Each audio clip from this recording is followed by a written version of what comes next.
Hello and welcome to the Four Corners podcast. I'm Brad, joined as always by Matt and Shad. And I had to rudely cut us off because we were chatting about the TNA Right. debut on AMC because we just got the ratings. And I don't think I made a prediction on this show, but like my prediction was 200 to 220K, and I was not right. I was way too optimistic about that, which I also was when WWE started on Netflix. I said, and I thought I was actually when WWE started on Netflix, I actually thought I was underselling them a bit, but I said between 8 and 12 million for their debut on Netflix, and they did not get that. So I was wrong They again. didn't get that. They didn't get that. They've never seen. They've never seen like any of that number They've close never to even that. gotten close to like the debut. But so, Well, there. And as a sidebar, like that's a whole separate thing. That there's a real argument to be made that like live viewers of Raw is probably under 1 million worldwide. So they like live or same day, like probably under 1 million. So, and that matters because, as it's been pointed out, like if you take everyone, all the Fed fans who just crow about AEW and how they only get like 500,000 viewers on cable on Wednesday night, it's like, well, if you actually add the number of people who are watching it on Max, HBO Max, which there are actually a significant amount of people that do, even Meltzer has said that, then if you combine the cable numbers plus the Max HBO Max numbers, Dynamite's probably pulling the same amount or close to the same amount of people who are now watching Raw live or same day, which is like that's not great for Raw considering, WWE has been the juggernaut for like 40 plus years. It's also not in like the grand scheme of things. This is a wrestling thing. It's really sad that like there are these massive slap fights on social media over between everything, which would have been like a drop in the bucket of the Monday Night Wars. Like, oh yeah, WCW Nitro got canceled, and they probably outdraw Raw and Dynamite combined. They were at plus 500,000 when they got to the end. Yeah, I mean that came out of a very different era where you didn't have as many choices of what to watch. You didn't have all of the you didn't have streaming services. You had if you don't watch it tonight, you don't get to watch it. And yeah, okay, there were jokes 25 years ago about oh, there's so many channels. It's like, yeah, and there wasn't a lot good on a lot of them. So we're in the world we're in now is just a lot more.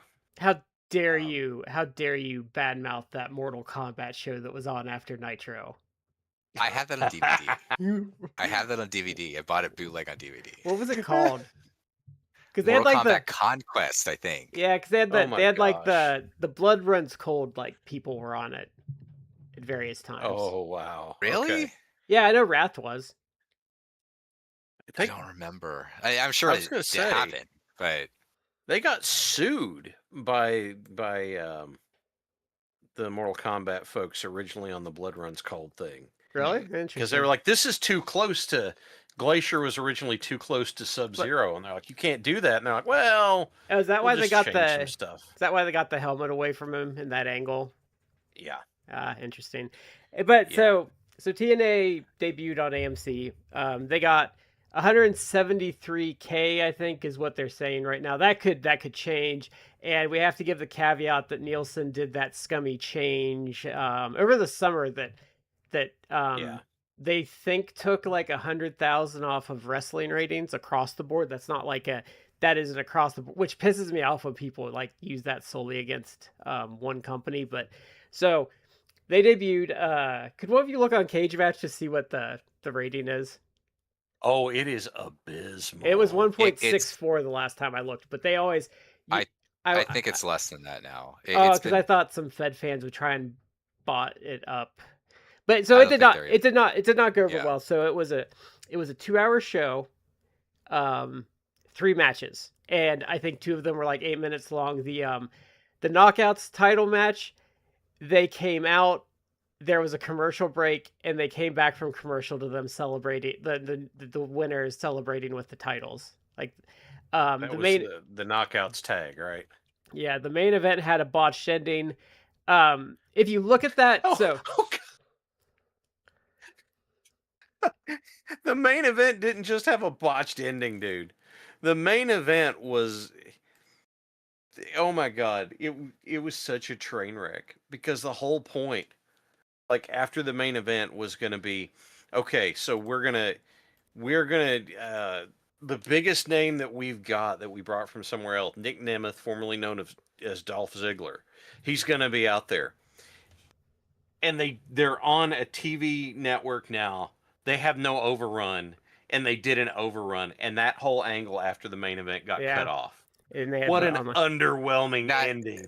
That's unforgivable. Like, you're doing a big angle to set up the very specifics about the main event of your pay-per-view in 2 days. Mm. And it's like, well, we didn't have time. Which it's like you had, for some reason, like you had Perez Hilton. Okay, Like, can I ask because you? it's 15. We turn back the clock, and it's 15 When years was the ago, right? when was the last time he was relevant? Yeah, like was the last time he like honest question was the last time he was relevant was when that bodyguard punched him out and he was like crying in like the streets of New York with a black eye. Is that like the last I time? don't remember that. Probably. Not look, in this. Not in I this. never paid any decade. attention to him. I only I knew him never from paid that. attention to that But guy. like, So, but like he like because he came up on like, and I knew who he was, but I'm like, really? Like this is like it's not even like it wasn't even like, oh, so you just dug someone up from like 2018 or something. No, we're talking about like 2008, 2009, like 2010 was like his height of popularity. So we're talking about like old internet, like old internet. Yeah, old. It's, and I don't know. Are they going to bring Homestar Runner characters in for the next episode? I don't know. Can they get Beetlejuice from Howard Stern? Yeah, seriously. Someone go real back into the 90s. Yeah. golly. But so then, so the one botch with his that got posted a lot was like they did this weird thing where he misses his like spinning lariat thing, and then they do this weird thing and they look at the ref, and then like Kazarian does this weird like drop kick that takes the ref out, and I theorize what happened is the ref messed up, because if you really look at it in context and how Santana reacts, that's what I think I'm happened. sorry, say again. So I think what happened, if you look at like how Santana pulled the move off and the way he just immediately looks at the ref and kind of loses his composure, I'm pretty sure the ref was in the wrong place and was supposed to eat that. I'm how can I phrase this? I cannot say for certain that's what it was, but I find that to be a very likely possibility. Because, I've seen it. I've seen the wheels come off the wagon before in ring, and there's this moment of, oh, shit. What do we do? And it's just move on to the next thing. What are we doing? Why are we standing here? But Yeah, he's looking at the ref like, dude. Yeah, it was the reason why you think it's botched. It probably was because he does like this discus lariat, doesn't hit anyone with it. Yeah, and they just looks at the immediately, ref, yeah, and the ref like looks at him, and it does make it seem like, well, dude, you're supposed to be like in position to take a rough bump with that. yeah, And it was a soft discus lariat too. yeah. Like it did not have. It was not thrown with intent. We'll put it that way. So the episode has a 1.42 rating on Cage Match. Now, oh, that's up because 4 days ago it was like 1.2. Now, Genesis, their pay-per-view that this led into. Anyone want to guess what the rating is for that? I'm gonna say higher. I'm gonna say. It is higher. It is higher. I'll give you that. 6.2. Oh I'm no, going to you're say way. 4.1. Shad, you're really close. 3.93. Hmm. And it has. I mean, I think Meltzer and Alvarez. Now they overrate certainly Fed friendly things lately, but I think they were like, oh, it was good wrestling. It's like, maybe. I know I don't. Alvarez and Meltzer were merciless on Impact because they were talking about like the Sonya Deville thing, and even Meltzer's like, Suat. yeah, and then because like because they're like, well, she immediately turns heel, and then Santino's like still in charge, but then Meltzer's like, yeah, they debuted Cora Jade, and she got no reaction. Oh no, she didn't. She got zero reaction. Because who gives a shit about her? I made a joke about God. Sonya Deville, which the real name is what, Daria something. Yeah, It's like you gotta do something else because that doesn't roll off the tongue like even Sonya Deville does. But her gimmick is like, is she supposed to be management, yeah, she's authority figure I or don't know something? what she is because Santino's still in control, so I don't know what she is. She comes out and like the gimmick is like on the Titantron. Just call it that. But it's like it's supposed to be, I think, suit, implying she's Yeah. an authority figure, but it's SU, and then it has a picture like a silhouette of her, but she's standing like, I don't know, like arms crossed, whatever. But it's like, her legs are like this way, so it looks like an A. Yeah. So She's standing with her feet shoulder length yeah. apart. So the joke is that it doesn't look straight up. like she's not standing straight like it would be an I. Like so Yeah. it looks like Suat, SUAT versus suit, like I think she's supposed to be. As an aside, for like a fun, he's entertaining to actually follow. Mike Gilbert, who does a podcast, who he's like associated, I think, with like the Observer Group in the sense that he's like part of like the fandom. I don't think he's like, he works for the Observer or anything like that. But He'd be like what we I think call he's in kinda- when the like content creation space, he'd be like an orbiter. yeah, I think he actually one of his shows actually might be on like the whole flagship podcast Oh, network. okay. Like, Okay. and he's actually pretty funny, and he's covered TNA for like forever, but it's very, I think people, he sometimes he'll post stuff and it sounds like the biggest TNA fanboy, and it's like, you don't understand, he's doing this completely tongue-in-cheek, and people just buy into it all the time. Oh, did you see He's funny, like, because he's very tongue-in-cheek, and it's like he's clearly mocking them, but people buy into it hook, line, and sinker That's all the hilarious. time. Yeah. And I think he was like, oh, like it's great. I think I can't believe like they didn't do millions for this like debut show, and people were like, what? It wasn't that good, and it's like, y'all aren't getting it. There was You're not getting another the bit. there was another It's not that good. You don't say. there That's wasn't there was that's the another joke. debut there was another debut because the AAA show for Fox they taped this weekend. Rob Viper has a really good thing on it. Matt probably read it, but so they did like the show with like no wrestling on it. They totally did it like WWE style, and it was in front of like lucha fans, and they shit all over it. Because you can only pull that shit if you're gonna do it in America in front of WWE crowd who are used to the slow plotting nonsense. You can't do it in front of Mexican fans. You that are used to 15+ minute matches on like every match being long. I guess when the WWE took over AAA, I was concerned because anytime they're like locusts, anytime the WWE moves into a space, they inevitably like ruin the space. So them getting into lucha, I was concerned like, you're gonna ruin lucha, you're gonna poison the well, and that didn't happen. And I think the big part of the reason why that didn't happen is twofold. One, they're clearly too cheap to actually plunk down money for like really good lucha talent. Number one, and two, they're so arrogant that it's like, you have to work WWE style. That's the only acceptable style.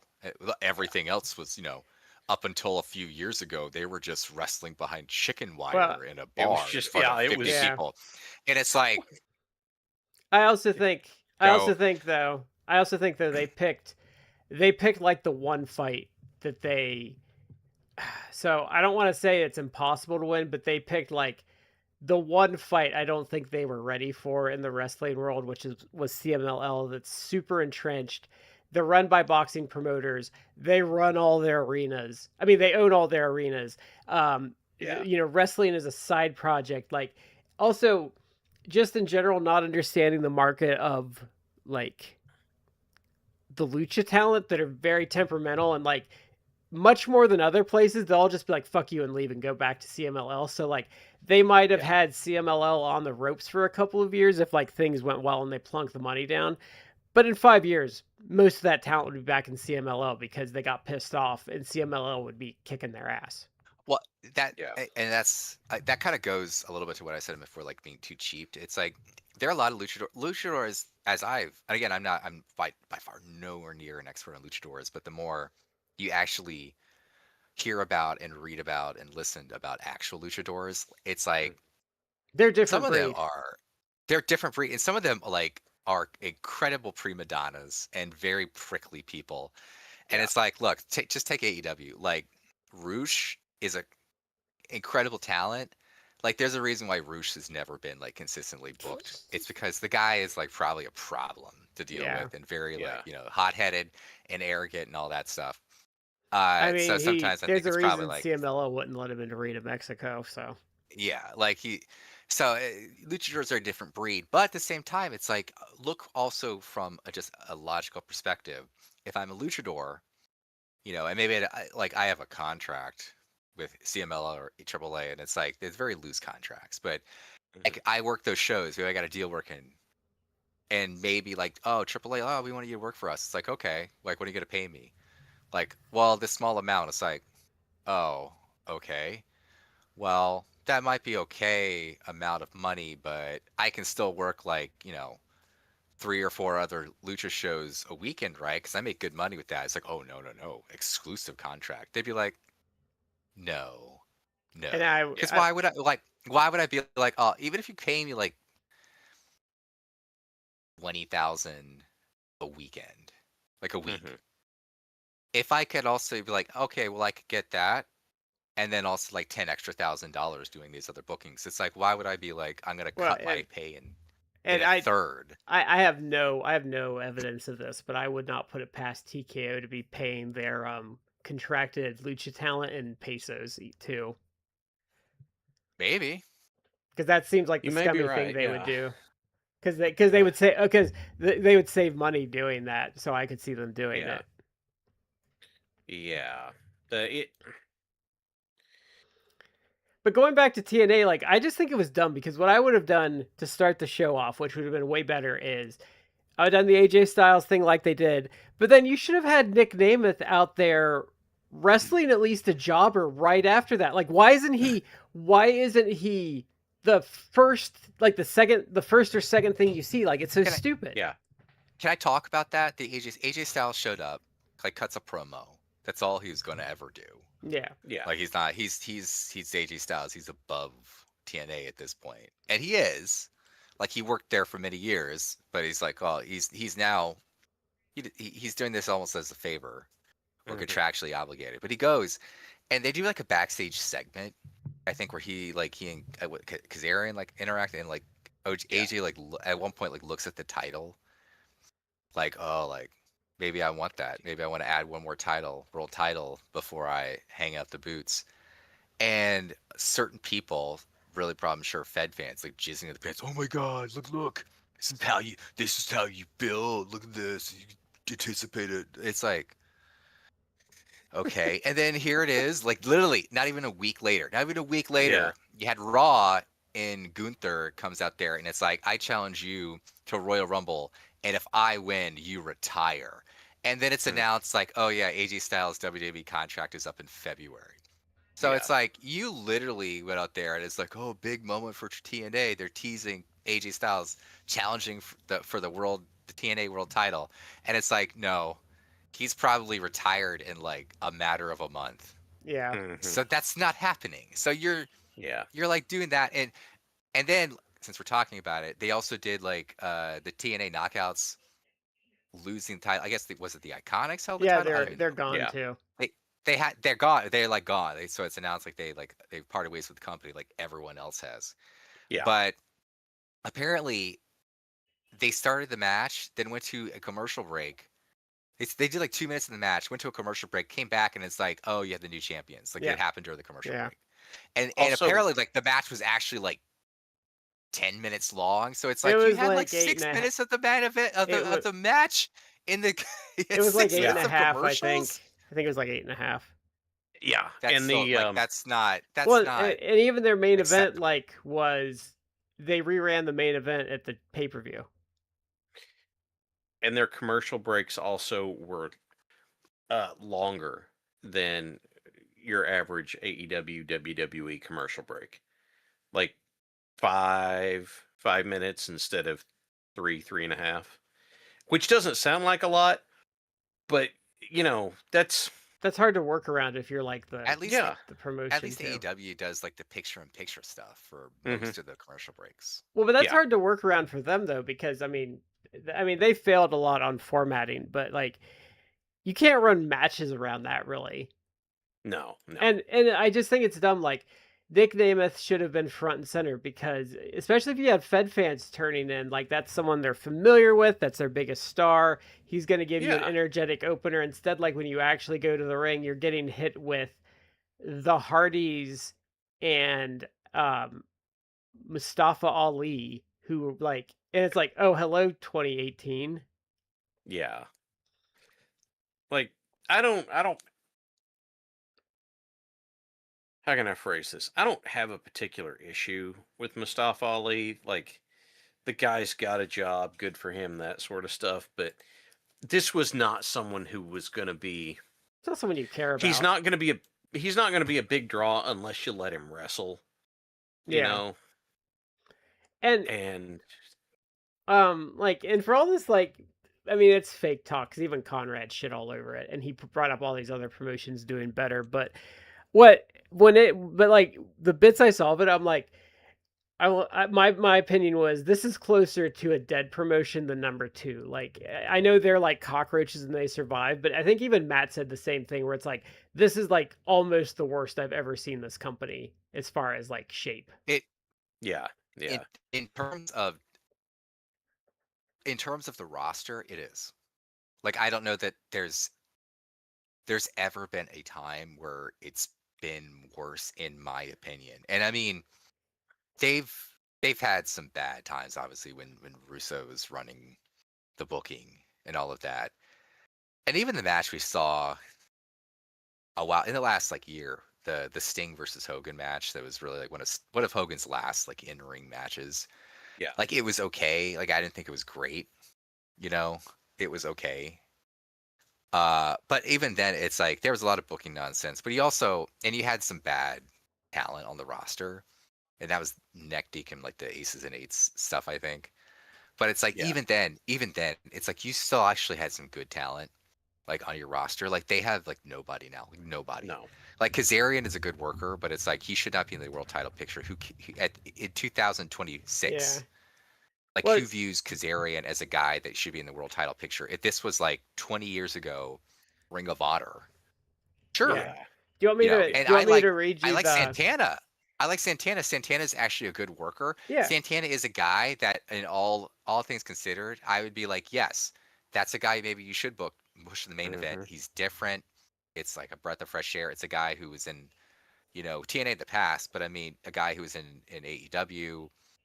Was capped at a certain level, not without Yeah. reason. But but now he can show like, oh, I can be like a star. I'm fine with that. But it's like, who else do they have? Well, here I Nick can Nemeth? read you the pay-per-view card. And spoilers if you haven't seen, if you want to watch this crap. So this will give you a better idea of what you're dealing with. So in the opener, AJ Francis No. defeats Rich Swann. Next match, Mustafa Ali defeats Elijah. That's Elijah Burke. No. Eddie It's Edwards. Not Elijah Burke. What? Is it? I It's think not. so. I don't think it's It Elijah is the Burke. former Elias. It's Elias. Oh, that's Yeah. even worse. Okay, so that's even worse. No, Elijah Burke was like, at least at his time, a good worker. Like No, he's still I don't know around. if he's He does stuff he's with still around, NWA. but he's got to be in his mid to late 40s. At Yeah. this point. Okay. Eddie Edwards. I like him. Eddie Edwards defeats JDC. If you want to guess who that is, you won't be happy. That's Fandango. Oh God, I remember. I don't remember who I heard talking about it, but they were talking. This is Fandango's last year, and he'll never be on a Slammiversary again. This is his last Slammiversary, and he had never been on one before. Yeah. Ryan Namath. They gave this 5 minutes, and on Cage Match, this has a 0.64 based on 55 votes. Ryan Namath defeats Mara Sade in an intergender match. I don't know. Then TNA Knockouts World Title match. Lei Ying Lee, who is infamous for concussing. Lee. Yeah. Yeah. She's been around for years at this point. Yeah. And just has not improved. No, and she even did like TJPW stuff because I was like, who is this woman? Because she is mid as fuck, and it was her. So then in 2024, like early 2024, Yeah. she was there. Yeah, and then defeats Zarya, and then the Hardys defeat the Righteous because we're reduced to this. Then hold on. I like the Righteous. I do too. I mean, they should. The Hardys, it's beyond a joke. They should not be third from the top on a pay-per-view card. But what other name do they have? Like the Hardys still have a name. But I like the Righteous. It's been pointed out, and it's like, oh my god, it's true. They're guys who are good workers. The gimmick I like. I guess it's quasi like a spooky gimmick. It's not like spooky like the Wyatt family supernatural shit, but it's spooky like they're kind of supposed to be like evil and super. They're ominous. Serial killer vibes, like cultish vibes. But people have noted it's like, and they have a gimmick where it's like Vincent coming out like doing the snaps and everything like that. They come out and it's like, pay attention, like watch them come out to any match they do in TNA. Silence, crickets. I like and it's like, wow, like this team should be over and they're good. No one cares. I liked Bill Carr, who's Dutch. I liked him better when I don't remember who he was teaming with, but when they were doing kind of like the buddy cop tag team way back in the day on the Indies. I liked him better when he was doing that. But okay, so Joe Hendry defeats Cedric Alexander because that's going to put butts in seats. And Moose. Joe Hendry doesn't even work there anymore. He's out the door. Cedric Alexander, they just announced like, oh, he's signed a contract with TNA, so you get to see him around. But it's like, Cedric Alexander has been around forever, and no one has cared about him in like 10, 15 years outside of when he was with the Hurt Business. But I am really happy they signed him because that means AEW will not sign him, so thank God. Oh, they were never good job. And I actually saw someone complaining online, trying to again throw back. It's like, oh, like Tony Khan, AEW never gave Cedric Alexander an apology. It's like, why? Because his wife ran her big mouth. The wife who also like was talking, like basically making jokes about the girl who got raped by Vince McMahon. Wait. Oh, Big Swole. Wife? Big Swole. That's oh my! I didn't realize. Oh my god! I think I didn't realize. I think he could. Well, I don't think. But the thing is, he's not a good fit because like he's been around forever, and like I don't even dislike him, but he has no personality. They're trying not to have a stroke. Give me a minute. There's so many guys out there who. Tony Khan, something happened with Tony Khan in the last 2 years. And I was joking with you guys before, like I listened to an old flagship podcast right when a bunch of these guys got released, like when Mustafa Ali got released, and like they did one of the rounds of releases in the WWE in late 2023. And Joe Lanza was like, oh, Mustafa Ali, like it's a lock he's going to go to AEW. He never did. And here we are, like in the 2 years since that's happened, he's been boring as shit. And it's like, yeah, Tony Khan actually, something happened with Tony Khan that he's like, yeah, no, I'm not just gonna sign someone because they were with the WWE. Like he got something happened. He got really discriminating, and what happened, especially in 2025, he got a bunch of signings, mostly like from TNA and other places, and they've been fantastic. Like Jet Speed. Yeah, Josh Alexander, like it's been fantastic. I think there's value added. I think there's something going on past personality stuff. I think he's also tired of signing these WWE guys and their bodies immediately falling apart because of all the flat back bumping that they have to do in the WWE due to their production stuff. And but he's also, I think, something happened where he got clued in. There's some people. It's like they obviously just expected, oh, give me a paycheck and I'm gonna half-ass it. Like that's like he's like he got wise to that too. I also suspect, at least when it comes to Ali, it's not so much that It may not, because I'm speculating. It may not be so much that there's anything wrong with them, but they don't bring anything to the table he doesn't already have. What did Mustafa Ali bring to the table? Okay, I liked his on the street interview thing that he did, but he quit doing that. And then he does high flying stuff. Yeah, like 5,000 other guys. Okay, yeah. AEW has plenty of people that already do that. So You- what would it bring? You know, I know what changed, Matt. But Brian Danielson started like helping with booking and like taking over stuff, and he's probably saying like, "Yeah, get that guy. Don't get that guy." Like I bet there's some guys that like him that have an in now. Like Joe, I think probably has some say with him. And they're that just might be saying there might be something to that. There might be That something to would that. make sense. Yeah. because Danielson especially because he knows a lot of those guys. He might just be like, look, he's not a good fit. That guy's too fed brained.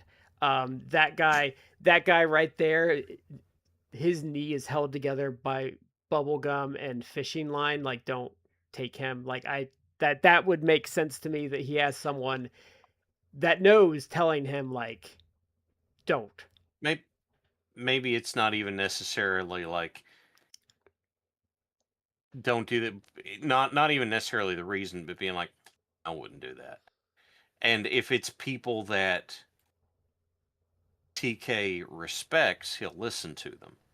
Because I'm willing to bet that also after getting burned with the whole everyone having their fill era, he's taking some advice from some people he trusts a bit more, And and they're going like, and he's taking wouldn't do some that. guys like the grizzled young vets that showed they want to work, and then he's like, "Yeah, come back like after a couple of shots, and I'll sign you now." Which they were a fantastic signing, He hadn't done a whole lot with them. but they're that I'm good. aware of. But they're a good locker room presence, I think. They're and they can they're some of the roster that they can do more with. I think they're doing more stuff with Ring of Honor, which Yeah. people have noted. Like he's in the last and recently, like the last few weeks, he's signed like a couple guys that are probably going to be Ring of Honor. Jordan Oliver, I forget the other guy. Myron Reed was in that big signing, I think. Well, Myron was with the Rascals. Like Yeah. he signed some people that some people are speculating. Oh, like, there was is he going to build up Ring of Honor and or get Ring of Honor like a TV show? Oh, I think there was some straight up trolling TNA because he like signed like everyone that walked away and just laughed about it. So, Well, what's interesting, one thing to TNA, Steve Macklin was, I think, supposed to be on the Thursday Impact show and wasn't. And I read some things about visas, but I don't know if he's like not American. I think he's American, so I don't know that a visa issue would be the thing for him. But they had said, it had been reported by like the dirt sheets, maybe like Sean Ross Sapp, that he had signed some sort of like extension. Not that he signed a new agreement, just an extension. through like. But I April or wonder something. if like Steve Macklin is a guy like they potentially are gonna AEW may grab. Like I think I'm he not might be wowed fed. by him. I think he might be fed bound. But I think he did sign an extension, but it's like a ridiculously short extension, like only like a couple I wonder. months. I mean, he was with the Fed at one point, Yeah, but is that where you want to go? I mean, he's married to Deanna Purrazzo, so he has like an AEW Yeah. connection. it would just I'm not depend. like wowed by him, but he also is like a decent hand. Yeah, I don't know. He's probably like their best. Like, I know he was with WWE at one point, but I would say he is like their best, like homegrown talent that doesn't have like a strong connection to like a previous promotion. So his absence kind of sucked. But so Yeah. we haven't been at it for a little bit. So we're heading back to the USWA in 1992. So we are going to be bringing you this week the May 9th and May 16th shows. So we're going to start with the 5-9 show. These are very interesting shows, actually. This was a strong week.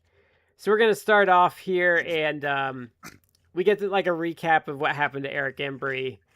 And we finally, Eric Embry is back, folks. He's like cutting this promo where he's like his back's turned and he's in a hospital gown. Yeah. I will say, you can't see his face, so you're like, oh, is he still like bandaged and everything? I was hoping for an eye patch, and I did not get an eye patch, so I'm a little sad. But this is kind of, when you see into the next episode, we're kind of getting what I would call like unhinged Eric Embry. I will admit that it's not the catchiest thing, but I like calling him Frenzy Embry because the dude is just a wild man, and frankly, I think it's pretty great. He's so good. Like, it's sad that he, like, I don't like, even surviving into like the late 90s, like being able to wrestle, like even just being a manager in like ECW, I think he'd be way like more known and well thought of. Yeah. Could you imagine like him being in like the Full-Blooded Italians or something stupid like that, like Tommy Rich was, the Don? Yeah. So then I the next part, so Richard Lee's out, and this is kind of like pre-taped. It's really kind of weird because like the background is black and there's no crowd. So I don't know what was up with that. So he's boxing Charlie Trapper, which I was pissed about because I'm like, why is Charlie Trapper still in my life? Still a thing. Yeah. Yeah. We were like pontificating of like where he came from. Like he was just a nothing, right? Like I think they just found some fat hillbilly is what I think happened. Somebody who works there put in a word for him and like, hey, I think you could use this guy. And they were like, you know, we kind of need a stopgap body for this Moondogs feud for a little. Okay, yeah, we'll do it. And then after they did, they're like, ooh, we are done with this. He just a big fat guy who was just a total like stiff. But I wonder if he was like, because I tried to look him up, and outside of this little mini run, there's like nothing on the guy. Like not even like what his name was. But trained. I don't know. He never did anything other than brawl that we saw, did he? Yeah, I know. I just wondered if he was so just fat. Like I don't. Okay, I am being mean. Fat. I don't know if they had not. Sloppy. I don't know if you could. I don't know if he went off of his feet in a match, if he could easily get back up because he was that fat. Like he got I think like the 2 episodes before, like one of the Moondogs just beat the piss out of him on the back. Yeah. Like his back was all busted up, like welted up with a chair. That might have been some receding. I don't know. He at least could take like some punishment in a brawl. I just wondered if he was a guy like he had at least been like trained. Like maybe he was just a job guy somewhere, or maybe it was like he was a job guy like 15 years ago. And some guys, it's like, oh, I like came up with this guy like 10 years ago. Like, you know, he's you local. know what? I bet they were trying to recreate like Plowboy Frazier, who was like, I don't remember who he actually was, but so he was like someone that would come in and help Lawler sometimes, and he was like a big hillbilly in like the coveralls, like, you know, Hillbilly Jim was. And he was like a big fat guy, but he was actually good. So I wonder if they were kind of trying to catch some of that magic with him. Kind of their own Hillbilly Jim. Yeah. I don't know. So I don't know, man. It just, whatever it was, it didn't work. So then the Moondogs beat up some jobbers. I do appreciate the safety of them sometimes, because so like one of them had this big like piece of like wood, and he was wailing on this jobber, but if you were paying attention, the jobber was like on the ground, but then he was smacking the ground next to it and like breaking it. The big piece of shelving or whatever it is seems to be a consistent thing in Moondog brawls, because they break big, long, narrow, thin, narrow planks over each other a lot. And I think I like that they bring non-standard weapons, because like, oh yeah, they're like dumb brutes, so they don't like bring what you would necessarily. They kind of just grab whatever. I I still think it's like it had to have been like a rib or an inside joke that every week they're just gonna demolish stuff in front of Dave Brown or Yeah. demolish Dave Brown's table or something. I'm like, it had to be like in the back. They're like, Dave, I got you next week. Like next Yeah. week, like you watch what we do. He's probably like, oh, Yeah. come You know, on, guys. I have to Me admit, and Corey Backlund are just trying to do the show. I Come should on, admit, Spot. yeah. You know, I kind of Oh, you just turn. liked come on, Spot.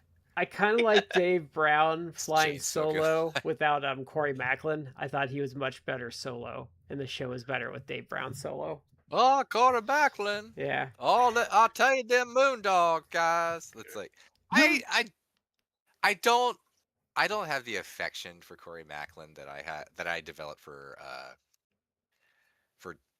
who was it, Dave Crockett? Yeah.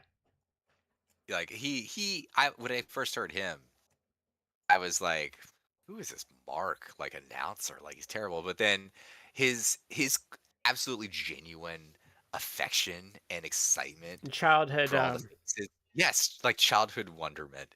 Like it actually infected my soul in a positive way. I'm like, oh my god, and like the infamous thing where Nikita Koloff like sickles him.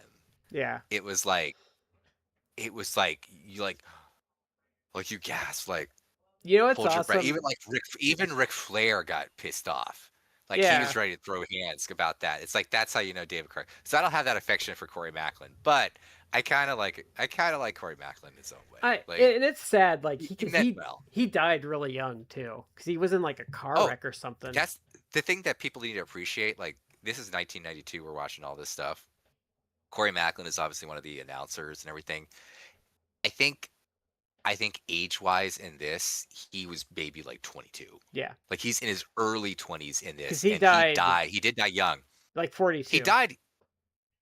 Yeah, he died a few years later. Like it's not like he died like no, he died in like 2 years after 2010. He this. died in like 2010, like 2011. Yeah, he died not a while, not like yesterday.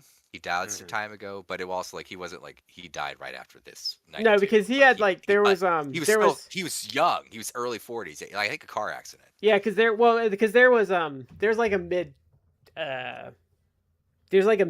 2000s revival of Memphis that was actually kind of successful that he was running, because that's the one where they ran the Big Show versus Hulk Hogan in the Mid-South Coliseum and like drew 3,000 people in like 2005 or 2006.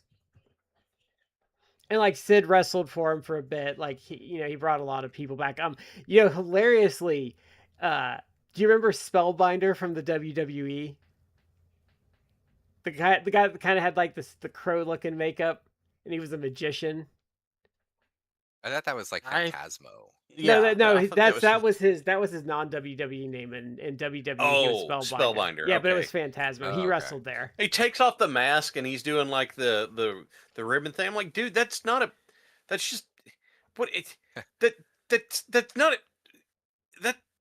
lame way to do the trick, man. And I think he wrestled on the first like TNA pay-per-view was like a Scott Steiner ripoff. Wow. Who? Spellbinder? Yeah. Like he was like Del Rios or something, and he was like a weird like Scott Steiner ripoff, like suplexing people. I think that was him. Because that one also has the first TNA pay-per-view has Abyss wrestling as Prince Justice without his mask. Well, okay, I just had an eye twitch at that one, Brad. Thanks. Harry Del Rios. God. Yeah. Okay. Fantasio. Is that it? Was I right? Let me look. I'm looking. Yeah, Harry Del Rios competed on NWA TNA's first ever broadcast. On June 19th, 2022, he wrestled as Del Rios, basically a ripoff of Scott Steiner and his Big Papa Pump character. It was not used by TNA after his initial broadcast. I think I bought the original TNA pay-per-view back in the day, and no chance I have it anymore. I had it on VHS at some point.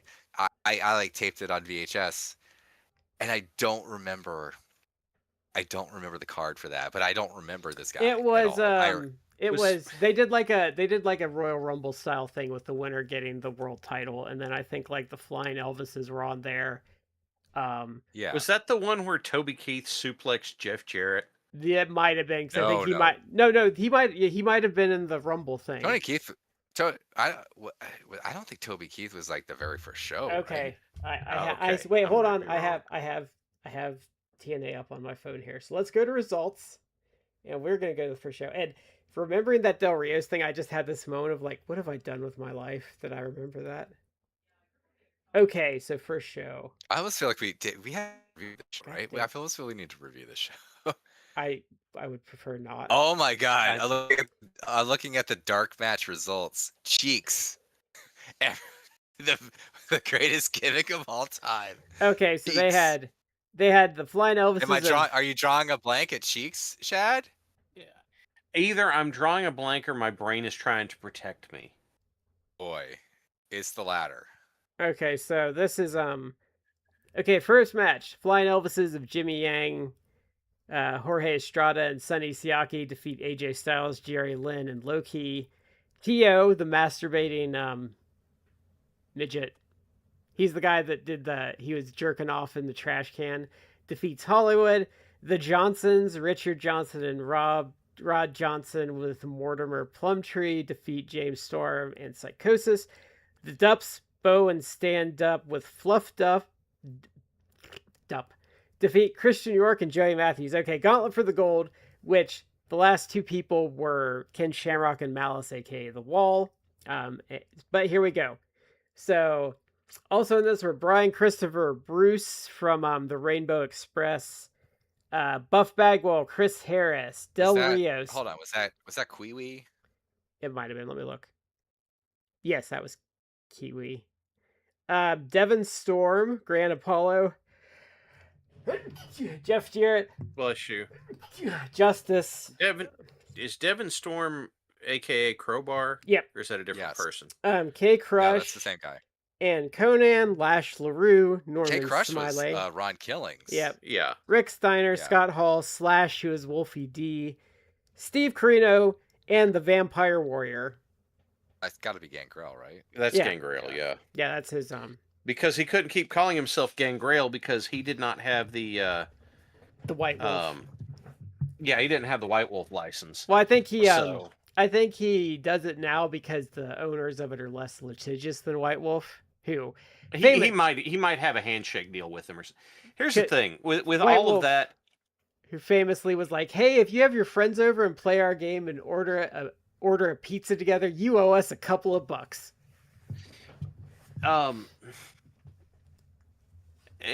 When you hold a copyright like that, you have to either have an arrangement with someone or you have to litigate for it. Because there was a thing where DDP and Wu-Tang Clan, because Wu-Tang Clan was doing the thing. And here's the thing. He had to file the suit and they settled out of court. And nobody has ever said any thanks, Matt, for sending me that. Appreciate it. They never said anything about it, but I would imagine that it was DDP's like, look, guys, I don't want to have to do this, but if I don't defend my copyright, I can't defend it against anybody else. Yeah, that's why when people get mad at Nintendo for like stuff, it's like, well, no, you kind of have to do that too. Yeah, so it erodes your copyright. Yeah, and so because if you don't pursue it here, then you don't have your standing is damaged for pursuing it elsewhere. So it's one of those like he might have a document from White Wolf that says we allow you to use this name as part of the wrestling thing because we're never going to be in that particular realm. Whereas with the WWF, they could get money out of it. Yeah. Well, if you remember like the games when Gangrel was there, White Wolf had like a thing in like the copyrights because it'd be like on all the video games like Gangrel is like property of White Wolf. White Wolf Games, yeah. So let's see here. So then we get Lawler and Jarrett against a couple of jobbers. So what I'd like to hear is, I like the end around. So what happens is they hired Eddie Marlin as. I'm sorry. I wanted to say one other thing. We got way off topic, but I wanted to point it out. I have to admit, one of the things that makes this show hard to get through for me is I like my wrestling announcing to have good play-by-play. Mm-hmm. And these shows are basically devoid of good play-by-play. It drives me a little bit crazy because he's like, oh, there's a big move or slammed him down. I'm like, that's a spine buster. It's a spine buster. It's just a spine buster. A big old move there, and I'm like, I'm forgiving of Dave Brown because like he's good in other avenues, like he's good with the interviews and like the interacting with people, so I'm more forgiving of his commentary. So what I like so what happened is so they hire Jarrett and Lawler hire Eddie Marlin as their manager, and because Guy Coffey, who is like the interim commissioner because they suspended him, comes out and he tries to send him to the back, and there's this big argument.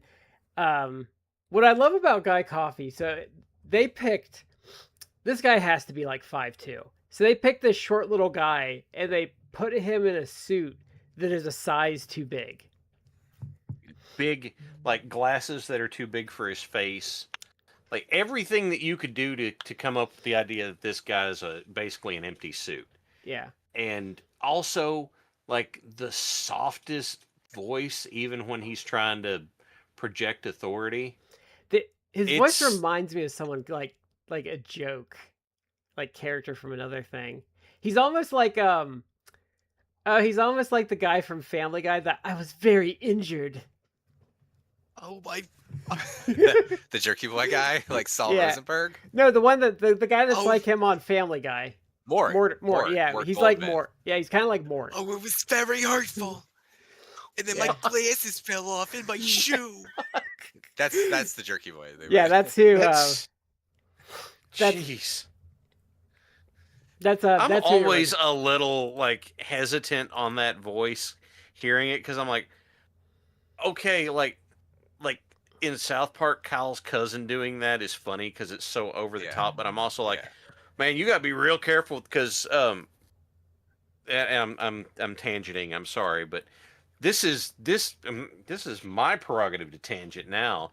The time that last podcast on the left did their David Berkowitz series, and Henry starts doing that voice, and Marcus just goes, "So you've decided you're not working in Hollywood ever again? Is that right?" I mean, Judd Hirsch in Independence Day was practically doing that. You'll be dead now, not for my son David. I just saw. I was watching a Riff Tracks, and they did some special with him as Dracula, and he's doing this god awful accent. It's like Dracula Saves Halloween or something like that. It was. You see some weird stuff on Riff Tracks. So you do. You really. As an aside, Brad knows this. If you really want a good, very not safe for work laugh, very very off color, but back when they were an actual thing, Opie and Anthony, Jim Norton and Patrice O'Neill, comedians Jim Norton and Patrice O'Neill discussing Independence Day. Jim Norton, for example, has a very unique nickname for the Judd Hirsch character in Independence Day, which I will not repeat because that will be the end of us. I even repeat it. You know what my favorite? Not touching that. But, my favorite one is them arguing over Face Off. And like Patrice is defending it, and Jim Norton brings up him doing something, and then Patrice stops for him. He's like, you know what? He's like, fuck that movie. Yeah. I remember him doing that with Face Off. That's what I'm talking about. Yeah. Okay, with Face. Yes. Yeah. Oh my God, him dunking on Face Off was so great. I get your hand out of my face.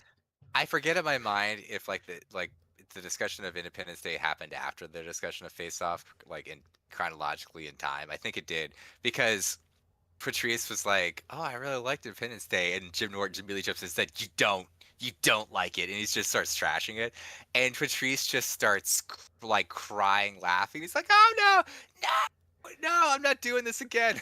Like, you're not gonna make me hate another movie." Oh man, I miss Patrice. Yeah, like he was just when Patrice would get so funny, like laughed about stuff, just so like tickled by something, him just laughing, like it's like infectious. It's just it warms my heart. Ah man, and he's been gone now like 15 plus years. It's been a long time. It has. It's sad. Yeah. So they kind of get into it, and they pretty much he's allowed to stay because he's hired as a manager. So I did like Lawler and I've never seen Lawler do something this athletic, so they do a double drop kick to finish them off. Oh, I do have a complaint about this episode. So, and he's ref before, and I've noticed it, but so TV Steel, like, who is a jobber, does reffing sometimes, and I don't know why they don't give the guy a ref suit, because he's there in his who was he? He's on the second show. He's the Shadow. He's the Shadow or the Assassin, one of and the two. he's got his like his tights on for it without like the boots or the mask, and it's like you're giving away what he is. Just if you just gave him a shirt to wear over it, that would go a long way. Yeah, you could just have like an oversized like striped shirt that when he has his mask. I mean, I'm sure like they probably like some of the stuff they probably taped, like maybe I don't know, but it's like you could just have him literally like take it off when he goes to the back. Oh, now I'm ready to be the Shadow. Yeah, because and then like suddenly there's a new referee when he has to be the Shadow on the second show. Like, come on. Yeah. And then they put like gloves on him because like, try and not think that you think that might hide it. It's like, no, it's the exact same body, guys. But so they win. So we get like a long promo here. Yeah. So this is Lawler, Marlon, Jarrett, and Charlie Trapper. Each doing their promo. Yay. So it's your standard stuff. But the next segment I love, because this is like a local thing, but it's Jerry Lawler pretty much doing a tire commercial, and I just laughed through this. Yeah. And he's got like a tire slung over his shoulder while he's doing it. So I laughed at that. So then we get a new guy, Rex Hargrove, who I think he played at Arkansas. No, he played it. Didn't they say he played for Tennessee? Might have. Because that was the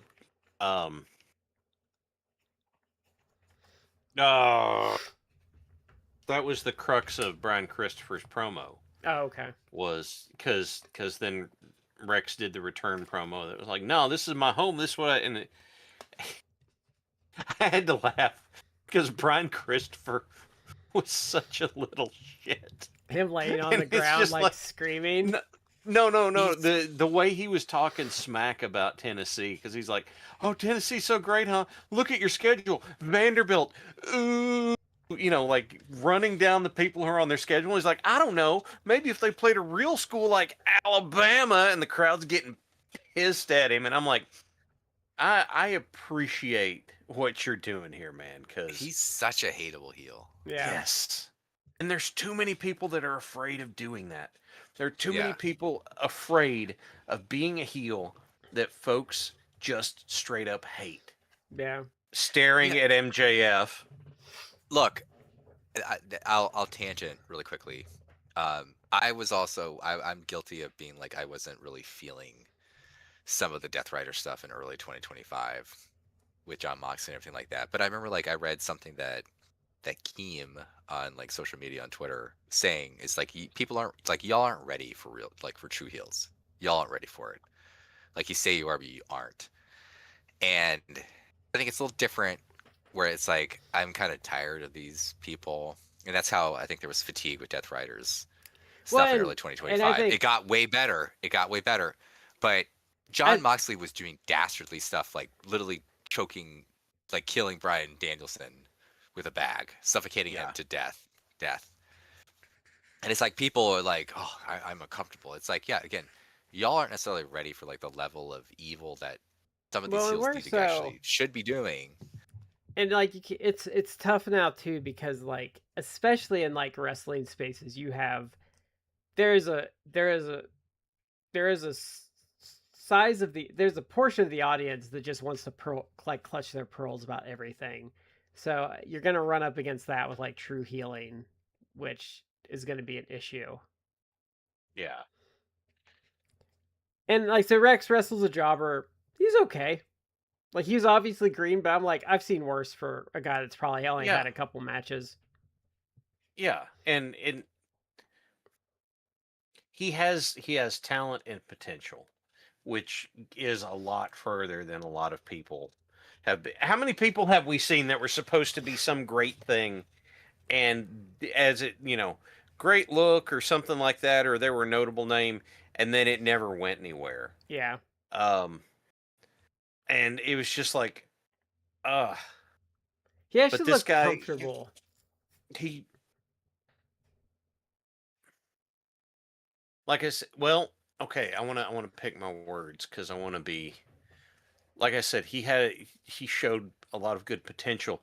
He also showed a competence that indicates that he could grow a lot of skill, which sounds like potential, but I'm trying to say that he was already, like, parts of him were like well on the way already as well. I think he had like the stuff you can't teach. Like he looked like he belonged in a ring. He wasn't a stiff. Like his footwork was pretty decent. Like he had that stuff, and his promo was decent. Like I thought like because when he was about to talk, I'm like, oh, this could go real bad, and I was like, oh, that wasn't bad. Like it was mechanically sound. So I Yeah. agree. Yeah. And then Whenever they were first saying that, I was like, here we go, another stiff, but not a stiff. It was a nice surprise. and he beats up Christopher for good measure. So we get a Linda Davenport promo, and I don't know what she was wearing. She was like wearing like practically like a sweatsuit or something. She was wearing like grandma at Thanksgiving, getting ready to run out and get some more Marlboros kind of look. Yeah, so It did not match up with what she usually did. That's yeah, what. and it was why it stood out to me. And on the next show, it's like completely different. Like, what were you wearing? Yeah, It was like the next one was she was wearing the just like black outfit. It was odd. It's like Yeah. I don't know. And I don't remember where it was. So they're still feuding with Tony Falk, but then we get like a really bad A like man of the 90s. Yeah, we get a really bad tape segment on this show with the dirty white girl because Tony Anthony lost the loser leaves town match. I think at this he left for Smoky Mountain, right? Yeah, Yeah. because Tom Pritchard's probably on his way out too, based on the next week's show. Well, yeah. Well, we'll get to that. I have a comment to Yeah. make about that. And then so the next segment, so we get. I was actually surprised that he showed up on this episode. I knew he'd show up eventually, but so this is Eddie Gilbert sporting it was the Global North American Championship, but it's been a little bit upgraded for the sake of this. And he pretty much comes in and he's complaining about like the management ignoring him, and then like Guy Coffey comes out and they start arguing. And now this is the touch I like. So Eddie Marlin comes out to have like the same interaction, and the whole thing is like you're like, oh, Eddie Marlin's like way taller than this guy Coffey.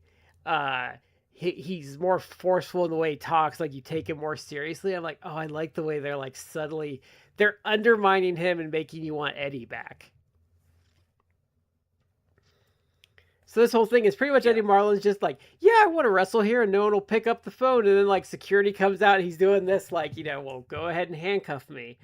And then like Tom Pritchard comes out, and pretty much they start jawing back and forth, and Pritchard's like, well, why don't you just wrestle me this week and put that belt on the line so we get our match? So it ran a little long, but what I liked about this, so if they did this angle today, it would take a month to get to the Pritchard match. I would say depending on which company you're in. If it was WWE, it would take a month. Yeah, it would. I thought this angle was... I thought it was a good angle. I thought you probably could have cut about a quarter of it in terms of time out, because they were spinning their wheels, like repeating the same stuff. Yeah. Before they like pushed it on forward. Because I don't know if someone missed their cue or what, but if with a little reduction in time, I think it was still a good angle. I think that was the thing that could have been improved. What do you think, Matt? You could probably tighten up a little bit, but I did like it. I liked it. I liked the angle. I felt it got better in the next episode, which we'll talk about Yeah. in a minute. But this was a nice. It was almost like a breath of fresh air That's what I was because gonna say. I've enjoyed USWA, um, but it's all not that it's like it's treading water, but it's like the really punchy, exciting stuff for like the first part of the year because we're not even halfway through the year, even though we've seen a lot of stuff. I'm like so much has happened in USWA in the 1992 that we've reviewed, and it's not even halfway through the year.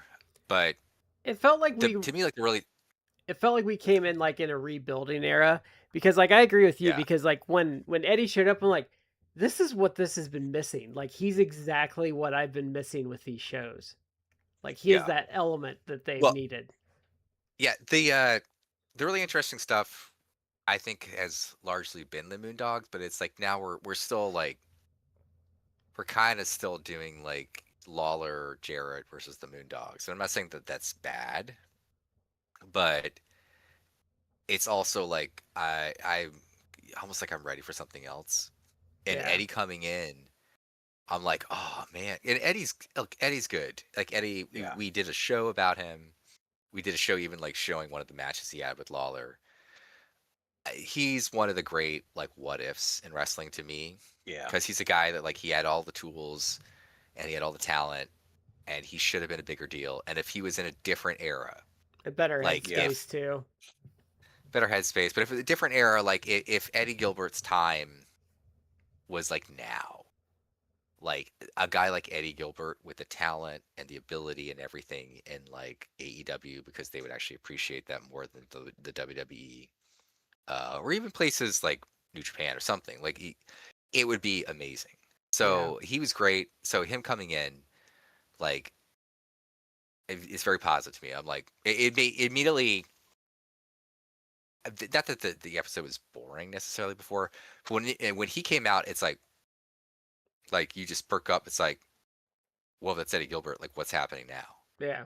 Yeah. And it immediately captivated my attention. Well, It was, yeah, And I think I enjoyed like the stuff they did with like Kamala, but like also like Lawler is now the champion, the belt's on TV. Like I'm kind of annoyed because I'm like that was a really pretty belt to not really have on TV like at all for 6 months. yeah, But like Lawler is on TV, he can wrestle because they can afford to pay him. They're not doing like, and I enjoyed like the Coco Ware Kamala stuff, but like you were just getting that in like tape segments. Sometimes Coco would do like angles there, but like, and you're getting highlights, and it was interesting. But it's like, okay, now you can do stuff on the show because Lawler will be on the shows. Yeah.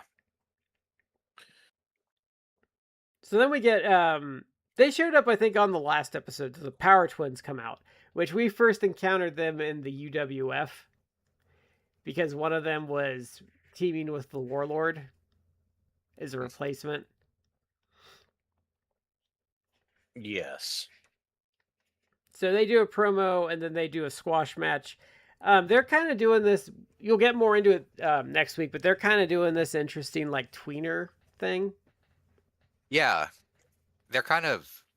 They're either, well, next episode they either like turn face or they're doing a tweener, which is, to me it's more of a tweener because they're kind of kind just of like dicks. they're willing to, yeah. But they also, I feel like it's been replicated so many times, but I almost feel like they're Lawler, whoever's booking this, was trying to do like, well, kind of need their own version of like the Road Warriors, you know, like everyone wants to do their own version of like the Road Warriors. I mean, it's January 20th, 2026. Like we're maybe doing a Road Warriors or Big Haas tag team right now in AEW. Yeah. With Jake Doyle and what's his name? What's his name? The guy who was part of he used to team with Kyle Fletcher. Mark Davis. Mark Mark Davis. Yeah. Yeah. I Like call two him big Doyle boy- and Davis in my head. Yeah, two big boys just going out there. You know, they're gonna tear stuff up. Like it's almost like it's been going on for like 30 plus years. And Like that trope. And but I it think, works. well, they're kind of working here because they actually don't suck. Like, I wouldn't think they would make it like in WCW or WWE but like for what they are, I would even, I would dare call them, they're pretty good wrestlers. They're for what you want of them, they are actually quite fine. Yeah, You just want two big guys, big strong dudes who would go out there and they'll do power moves and throw guys around. and they have pretty well defined characters. I think their promo works pretty decent. Like I would say they're pretty good. Yeah, if you're running a smaller promotion like this, with maybe at least some TV exposure at the time, it's like, yeah, these are like guys that you would absolutely like want to have because they're big, they can work to what you want them to do. And they're like cut a decent promo. And like, they're not low rent. They feel kind of big leaguey. Like I said, like I wouldn't think they'd make it in WWE or WCW, but it's kind of like, oh, these aren't like, this isn't Joe Bob that you got from like the local gas station to like put on like a singlet. Like it's like, okay, these are wrestlers. They feel like wrestlers. They feel like, wrestlers, not like indie wrestlers. So I think like they do their role pretty well. They also go through the trouble of having professional attire. I don't want to say professional gear because it's like I don't want to say they're on steroids. They have professional attire, matching stuff. They go through the trouble of making sure that they got the matching look. Like it's and they have airbrush singlets. Yeah, and the thing that I got from these guys is they're definitely tweeners because on one hand they're just like, we just want to face the champs, that's what we want to do, but they're also, because this is in Tennessee and they're abrasive New Yorkers, so the crowd's not gonna like them a lot, but you also don't have a reason to hate them. So yeah, it's this interesting dynamic where depending on who they're facing is whether they're going to get cheered or booed. Yeah. And then we get like it's kind of a standby match, so it's Psycho versus Lance Arch. It's whatever. It ends in a draw, which I don't know why they couldn't have had a winner, but whatever. So that's that episode. I thought that was pretty good, especially with the Gilbert angle. Yeah. And I think it feeds into the next episode pretty well. These felt really decent back to back. So we're gonna go to the 516 episode, and we're kicking things off with Brian Christopher defeating Ken Raper, who has a longtime jobber there. Really unfortunate last name. Yeah, yeah. Like you can't kayfabe that into something else. Like just look. Yeah, get a different last name, please. It's wrestling. Just pick whichever one you want, whatever you want to. Yeah. So then we get some highlights of Pritchard Gilbert. There was a controversial ending, and then Eddie Marlin tried to like intercede, and then Guy Coffey's like, no, like this is you're not. Yeah. And we get you're not the gentleman. You're not the booker here. Yeah. I am. Like I mean, it's obviously it's by design, but Guy Coffey to me, I'm like, this guy's annoying, like an annoying little pipsqueak. Like, but yeah, it's by design. You're meant to have that reaction because you're like, he's supposed to be like a nothing, like. Yeah. Like, get out of the way, dude. Little nebbish nerd. Yeah. It's like, little stuffed shirt. Go outside, nerd. Yeah. I ain't got time for your worthless shamans. Go on, nerd. Go outside. Yeah. I keep meaning to watch that show, and I just haven't done. I saw a clip. Oh, I've only seen clips. I've not seen it, but I need to see it because one, I love Walt Goggins. Two, like my wife loves basically anything that Danny McBride is in. Like she like will laugh, like hilarious. Like she'll just laugh and laugh and laugh at his, and he is legitimately a really funny dude. So I know that we'll probably like the show. I need Dan Aykroyd's in it. The clip that I saw that I was like, okay, I should really see this. Is there's a clip where some of them are in a parking lot to buy drugs, and it goes poorly, and it turns into this whole, like, one of them starts shooting and they're trying to drive away from them and screw it up because they keep backing into stuff when they're trying to drive away. So then they start driving into them, but they're doing a bad job at that too. And I know that's not a great description, but the visual was so good. I don't usually have, like, TV shows don't usually have me laughing like that. There was a long stretch from Scrubs until I watched Community during, like, I watched Scrubs was my depression show in the late aughts, but when I watched Community in the early parts of COVID, that was the show that had me throw back my head and cackle. So it's like I should watch Righteous Gemstones at some point. Yeah. Anyway, sorry. You're taking my tangent prerogative. So we get Tom Pritchard does a promo. He's pretty much going to be wrestling Brian Christopher for the Southern title, and he's putting his career on the line. So I think he's getting written off. It's a loser leave USWA, and I actually looked it up on Cage Match. Spoiler alert: he loses because he at this point had already formed the Heavenly Bodies. He'd been in that for about a year. No, they'd been doing it for. They just debuted. They debuted that around April, I think, in Smoky Mountain. Yeah, so and they were going to win the tag titles in like a couple weeks. So he's in Smoky Mountain, but also spoiler per Cage Match. So he does lose this title versus loser leave USWA match. He loses it because he's doing this other booking in Smoky Mountain Wrestling. And Smoky Mountain as paid part of way Heavenly better. Bodies. Yeah, but he's also back within like a month. Like he actually does a bunch more dates in '92 for USWA. So it's like the stipulation of loser leave is like maybe you literally left town and then you came right back. Sometimes, like, well, I technically did leave town. It like, depends. I crossed Sometimes loser leave town just means 30 days. It's maybe that's how they sell it. I don't know, but he's back pretty soon because I looked and like he's back doing. He's at least doing some of their Coliseum shows in like June. So maybe it's a 30-day thing. I don't know if he's on the TV, but I imagine he's probably is on the TV because what USWA did was they had people on their TV to promote the Coliseum shows, the Monday night shows. So I imagine he's back on TV as well. I like Tom Pritchard. He's a very solid talent. He is a solid talent. Good. I want to ask a question. Brad, do you have any idea why there were so many wrestlers around this era who went by the name, why the moniker Doctor was one they used so much? Because Dave Schultz and Tom Pritchard and all that. It's like, why? Why? What's? I don't know. I don't know in like Tom's case, because I would not say he has a doctorate.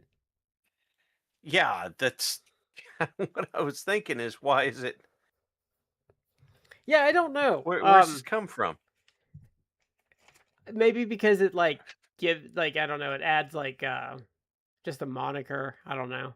There might be an explanation in like a different promotion why he has that nickname. It's just so weird. Yeah.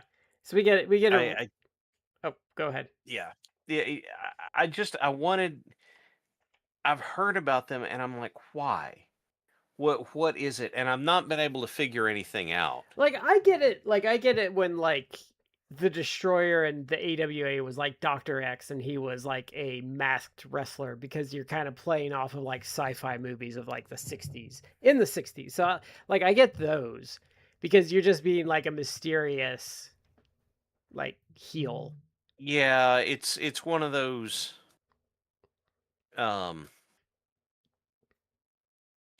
if you're gonna have an evil villain name, then putting Doctor in front of it, I guess. But I don't know, man. I don't feel like I'm here for that. If that makes any sense. We get a recap of Moondog antics, as usual, because they were up to their usual. Yeah, Moondogs shenanigans. being Moondogs. Yeah, moondoggery. So then we get That's a good way of putting it. We get Moondogs beating up jobbers, and we get our weekly dose of the announce table being abused horribly. Yeah. So then we get the Power Twins beat up jobbers. So they're cutting their usual promo, and Richard Lee comes out and tries to recruit him because they're kind of calling out the Moondogs, and they're just kind of like, screw you, and they kind of get up in his face, and Richard Lee just kind of retreats very quickly. Yeah. He cowers from them. They have like one of them's got his hand wrapped up in their tie. And he's got a hold of Richard Lee's tie, like his hand wrapped up in it, and then as soon as they turn him loose, he goes from being contrite and cowardly to shooting his mouth off again. Yeah, we were talking about that right before the show, and Yeah. it's like we said it before. I'll say it again. It's a shame that Richard Lee, who we looked it up, like he apparently was just like a local DJ or like artist. I think artist, and, a guy I asked on a message board, and I don't remember who answered. It might have been another poster I talked to a lot, or Travis Heckle, who does like the Jim Cornette art, might have pinged me and told me he was like a local like DJ or something. Yeah, that's what he was. Like he wasn't. But it's like he is rare in the wrestling business. That it's like that this guy got it. Like he got it. He understood. In his core, he understood pro wrestling. And it's like, it's a shame that this guy, like, he was here in USWA for a time, and then when his time ended at USWA, like, that was basically it for him. Because he could have actually had a run in WCW or WWE and actually done quite well, because he understood. Like, he knew what he had to do. He would get his guys over. He'd go out there and he'd, like, talk a big game, and then when it was time for him to eat shit, either physically get his ass beat, or again, like the Power Twins are threatening him, like Richard Lee, he's like, oh, like cowering and everything like that. And as soon as he he's like 10 feet away, he's no longer in danger. It's like right back to jaw jacking, like I'm gonna like do the soul heel. I'm just like talk big because I'm no longer in danger. Like, yeah, he understood to his core, like that's what you got to do. And we talked about it before. It's like there's too few heels now. Like they're willing to do like the evil shit or the chicken shit thing. You got to eat shit. That's the thing about heel. I mean, so many people don't understand it today. And maybe maybe that goes back. People bitch though when you do. Like people have bitched incessantly the last like month when Mercedes Moné is like shown ass. Yeah, it's like, but you don't understand. Like that actually, in the long run, that will get you more over. More people will be into it if you're constantly if you're showing ass. Then I get it. Depending upon the gimmick, you don't want to have people look vulnerable. If you're a Brock Lesnar type, we can have thoughts about Brock Lesnar. But if you're Brock Lesnar type, which is rare, not everyone's like that, then like you're not gonna go out there and like just like stooge and sell and all that. But there's but the thing is though, I hate to speak well of Lesnar, but Lesnar does little things like to show vulnerability. Like when he feuded with Joe, like there are things he did for Joe that like he normally wouldn't do. Like when Joe would come back, like Lesnar would backstep. And and I don't know how I did it, but like remember when like Joe like choked him out like before like that pay-per-view, and like Lesnar just turned like bright red while he was doing it. Like there's ways like Lesnar did it without having to like he didn't do like silly stuff, but like there were ways, like especially like the Joe one I remember because he just did these like real subtle things. It was enough to show that he was worried, or that he respected. Like he had a healthy. I wouldn't say it's the same thing really, but he had a healthy respect of Joe's danger. So that was the last good WWE promo. Was the one where Heyman's out there and Joe's just like, yeah, I'm gonna do this, and he just chokes Heyman out while he's doing it. Yeah. It Lesnar is your general rule is that your heel is not supposed to be as good as the babyface. You're just by and large, and you follow the rules unless you don't. So by and large, your heel's not supposed to be as good. That's why they have to cheat in a match. Okay. If that's the case, then they don't need to be dominant. They shouldn't be cheered.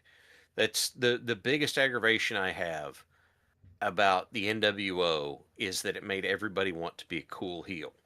I was like, no, I'm cool, but I'm going to be a heel. But that way people will cheer me. It's like, then you're not a heel.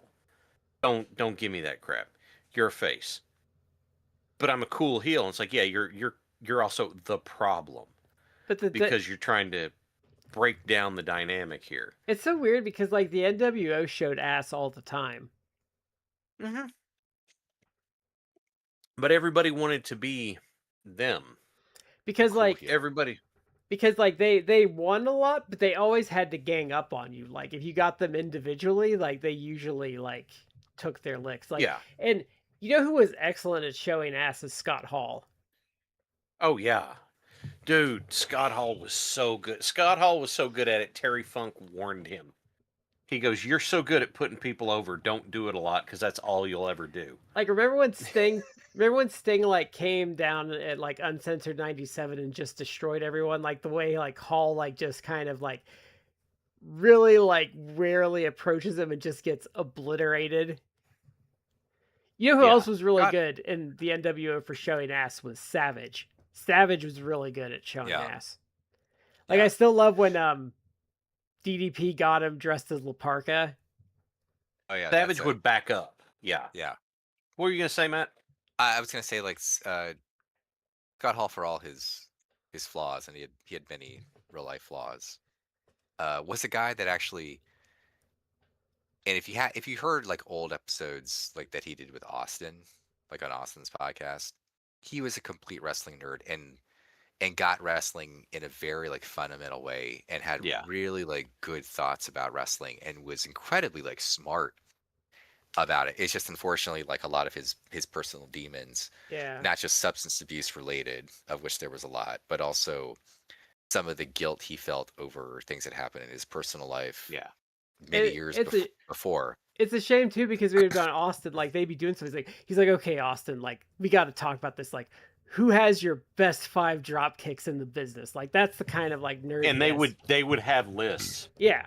Yeah, I think but go ahead. the biggest Scott Hall is one of the biggest losses in the wrestling business because I believe Scott Hall, not a trainer, but hang on. Now that I acknowledge it. Scott Hall, not as a trainer, but I believe Scott Hall could have been one of the best teachers of stuff because Scott Hall, I don't know what it is, but there are so many people that had this thing about not teaching people stuff. They wouldn't want to explain anything. They'd be like, "Oh, you figure it out," and it's like, "Oh, do this." Like, yeah, how come you didn't know that? It's like, I don't know. Nobody ever told me. He came up with the crow gimmick. He suggested Sting watch the movie, yeah. But Scott Hall was a guy who I feel like could have been maybe not. The only person off the top of my head I can think of to compare him to would be Dusty.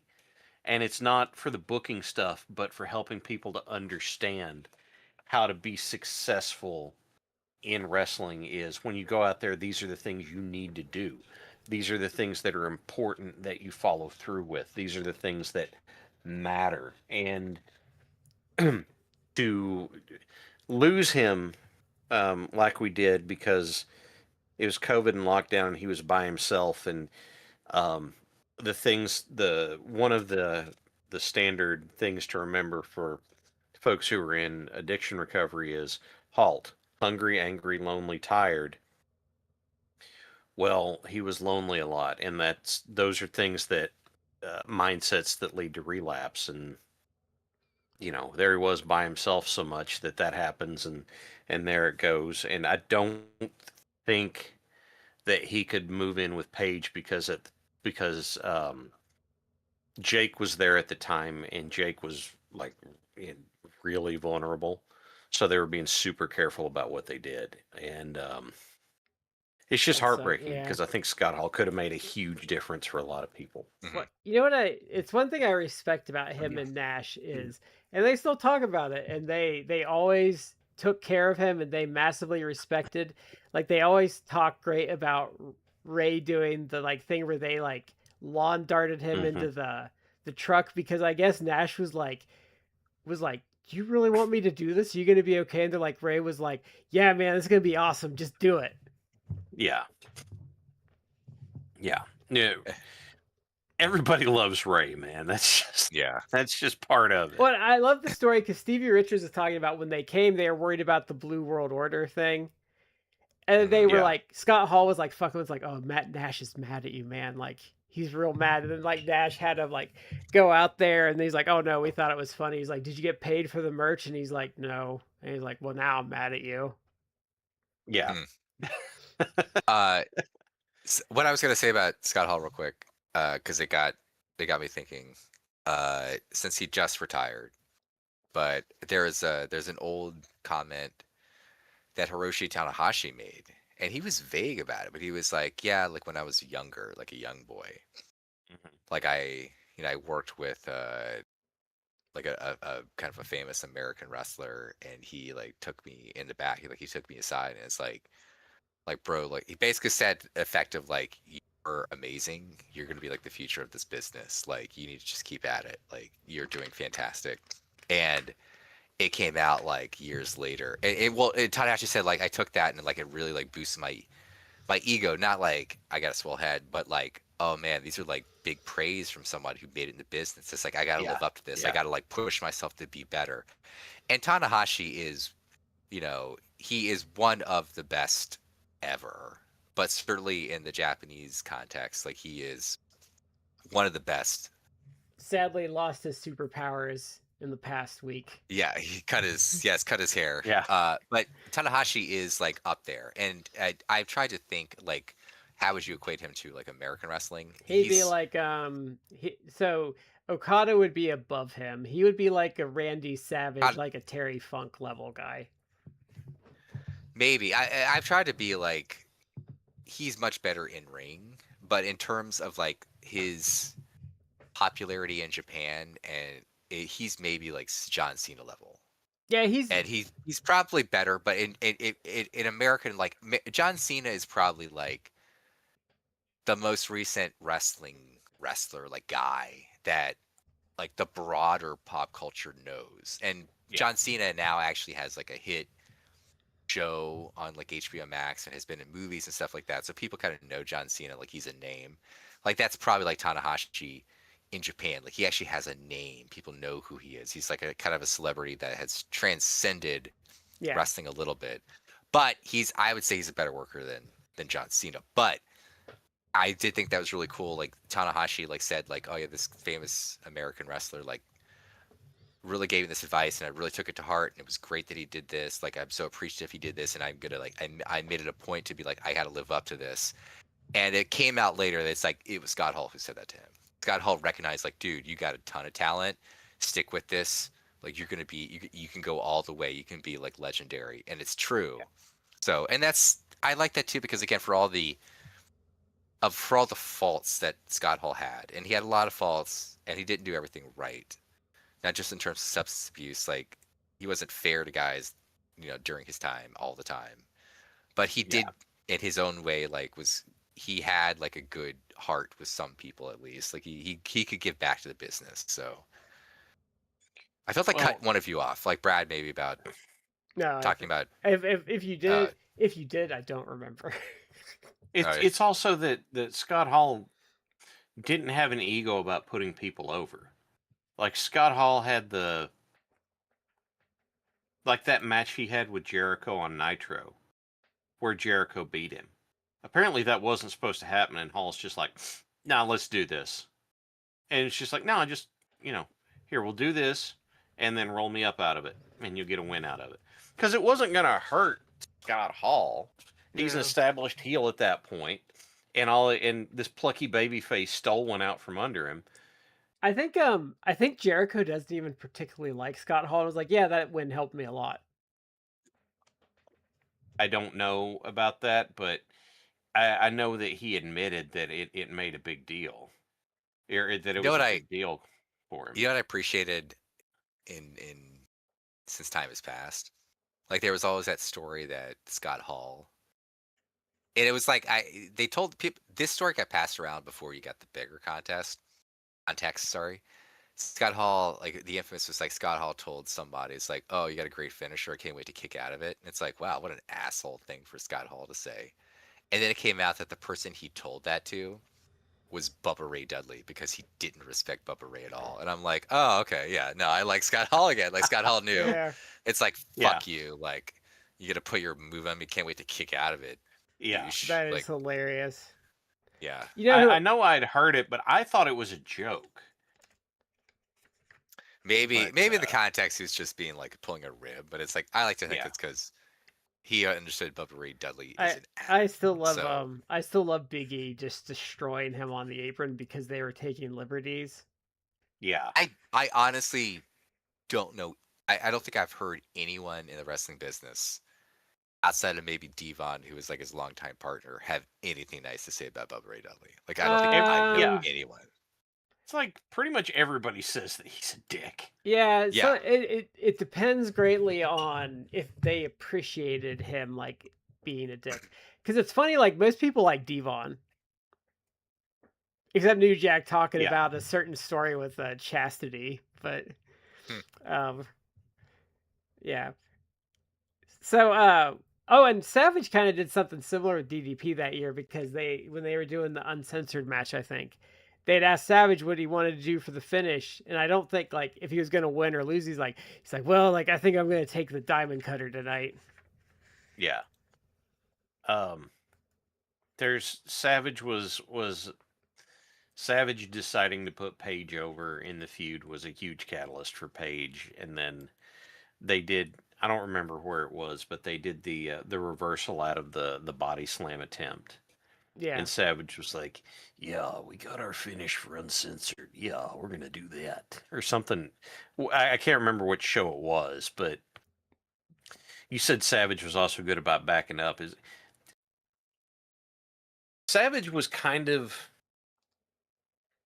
what's the there's a comparison that is just right out of reach, but if you step too Savage, he'd be like backing up and looking at you and kind of like Yeah. backing away, and if you turned your back, he'd dive on you.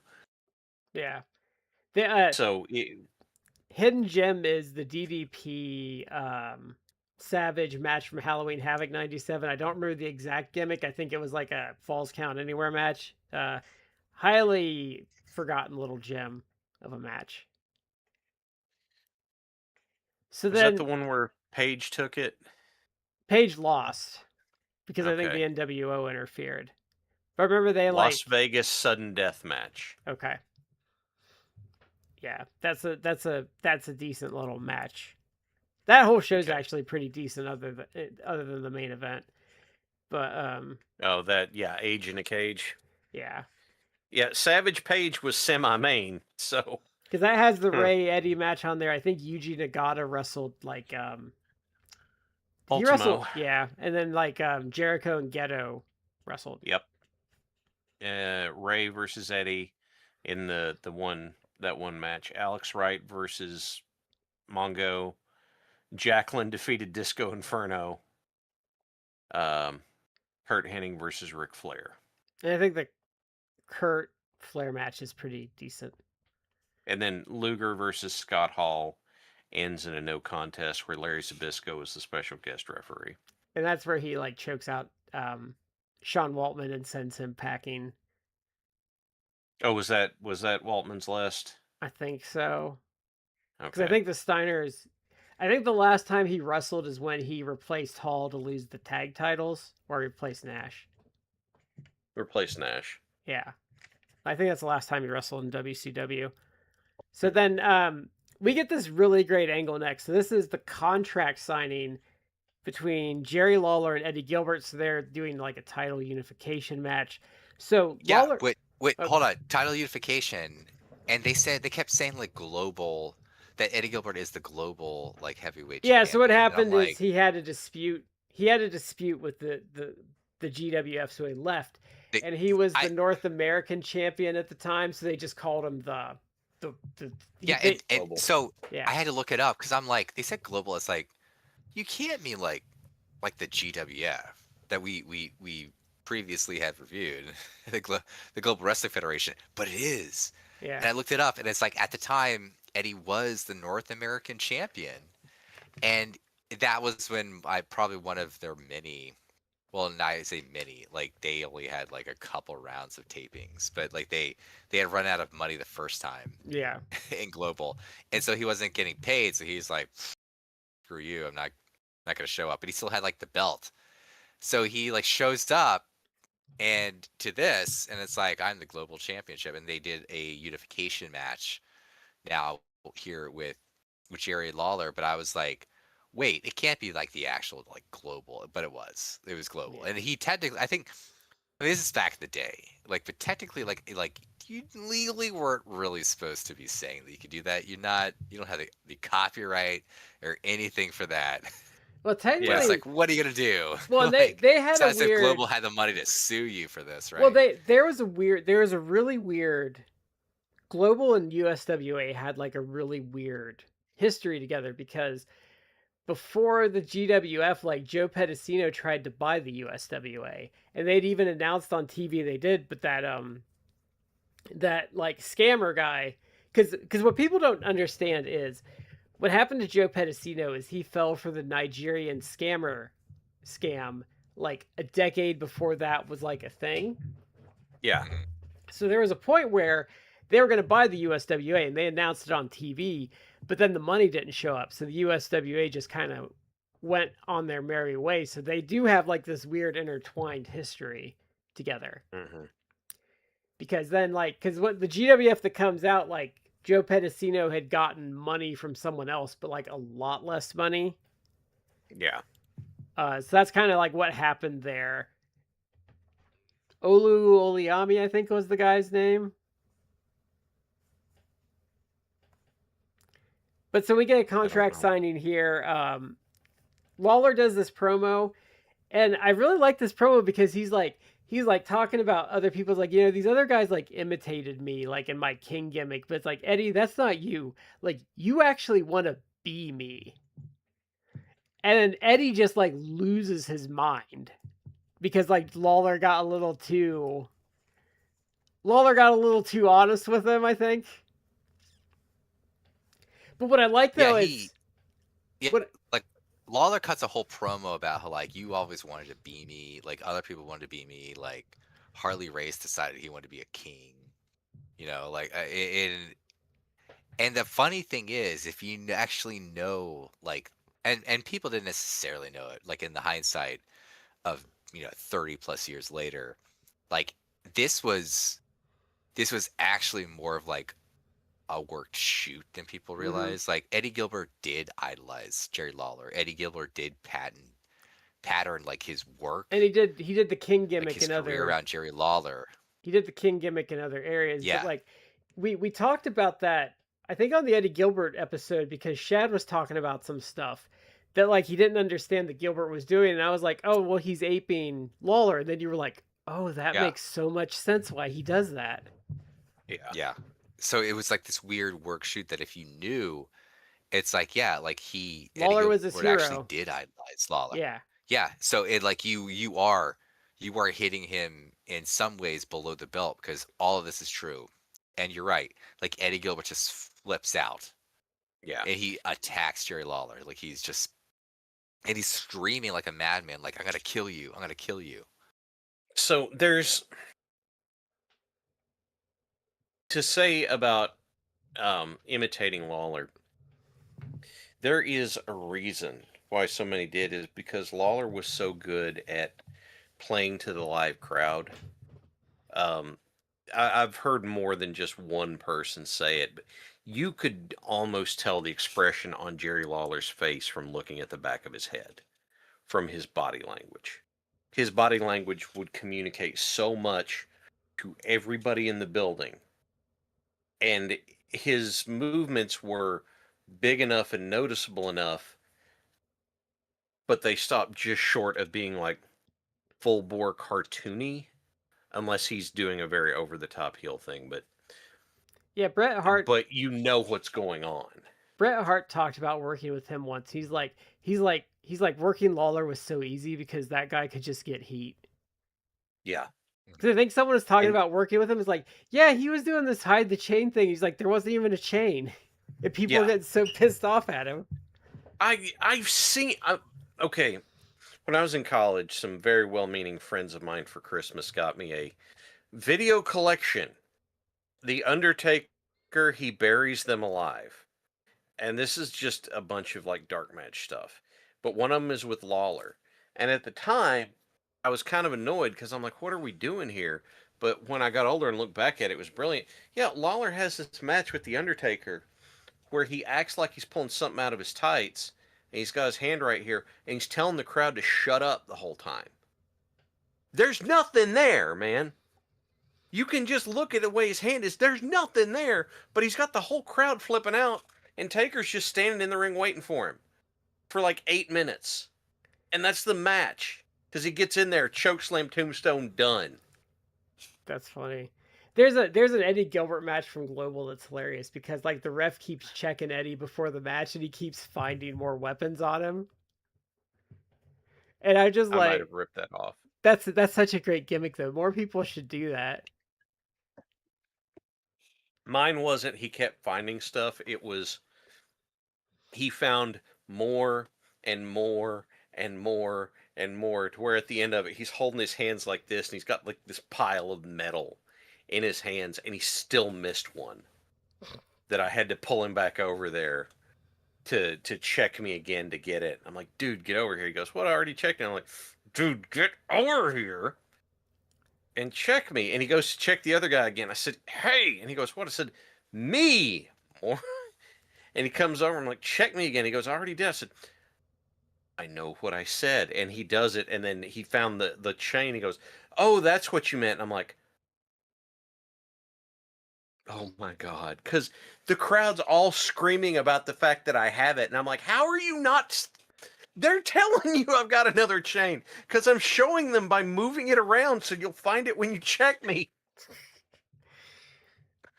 But this was really great because like I said, like you have to know the backstory, but I like how Jerry just got a little too real with him and he just couldn't handle it. Yeah. He hit him where it hurt.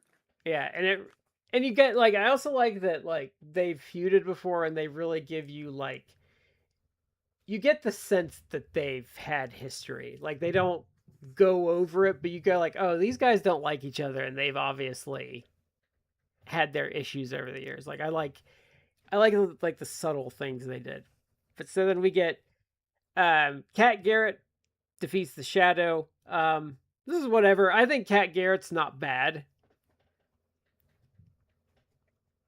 I didn't love his spine buster, but the match isn't bad. He's like okay. Like it's like yeah. And the Shadow's obviously TD Steel. We talked about that last episode because he's been reffing in that outfit. Yeah. So then we get Moondog Spot versus Larry Arch. So what kind of happened is the big black dog's gone. So they're back to a threesome. But since they brought Cujo in to replace Spot because he got hurt, because of the what were those idiots' names? The Star Raiders? I forget. I had to look it up. Remember we talked about that, like that something happened and the guy like freaked out, like busted Spot up for like real. Yeah, like the legit, like Brass Knuckles, I think busted him up in a battle royal. Like he like. Yeah, but it was like kind of like a premeditated assault. Yeah, because I believe then they fled the territory because Spot decided to answer their attack by going backstage and retrieving his gun. Is what I think happened. Yeah, it's just still back in the day. It's like you had a piece, you carried a piece with you. Yeah, that's actually back in the day. That's actually my I don't know. It's my I respect Kamala a lot story. If you haven't heard it, so he was working with Andre, Kamala. and Yeah. Andre got Kamala. mad at him and called him the N word. So Kamala decided he was going to have a nice conversation with Andre and proceeded to pull a gun on him and say, "How about you call me that again? Do you have a problem with that?" And Andre's like, "No, sir, I do not." And they were No quite boss. friendly after that. No boss. Yeah. I remember another story where he did that, but the guy didn't have a gun. It was Bad News Brown. And Bad News Brown got him to stop the bus, and he's like, "We're getting on the side of the road and settling this." And Andre backs off from it. And I'm like,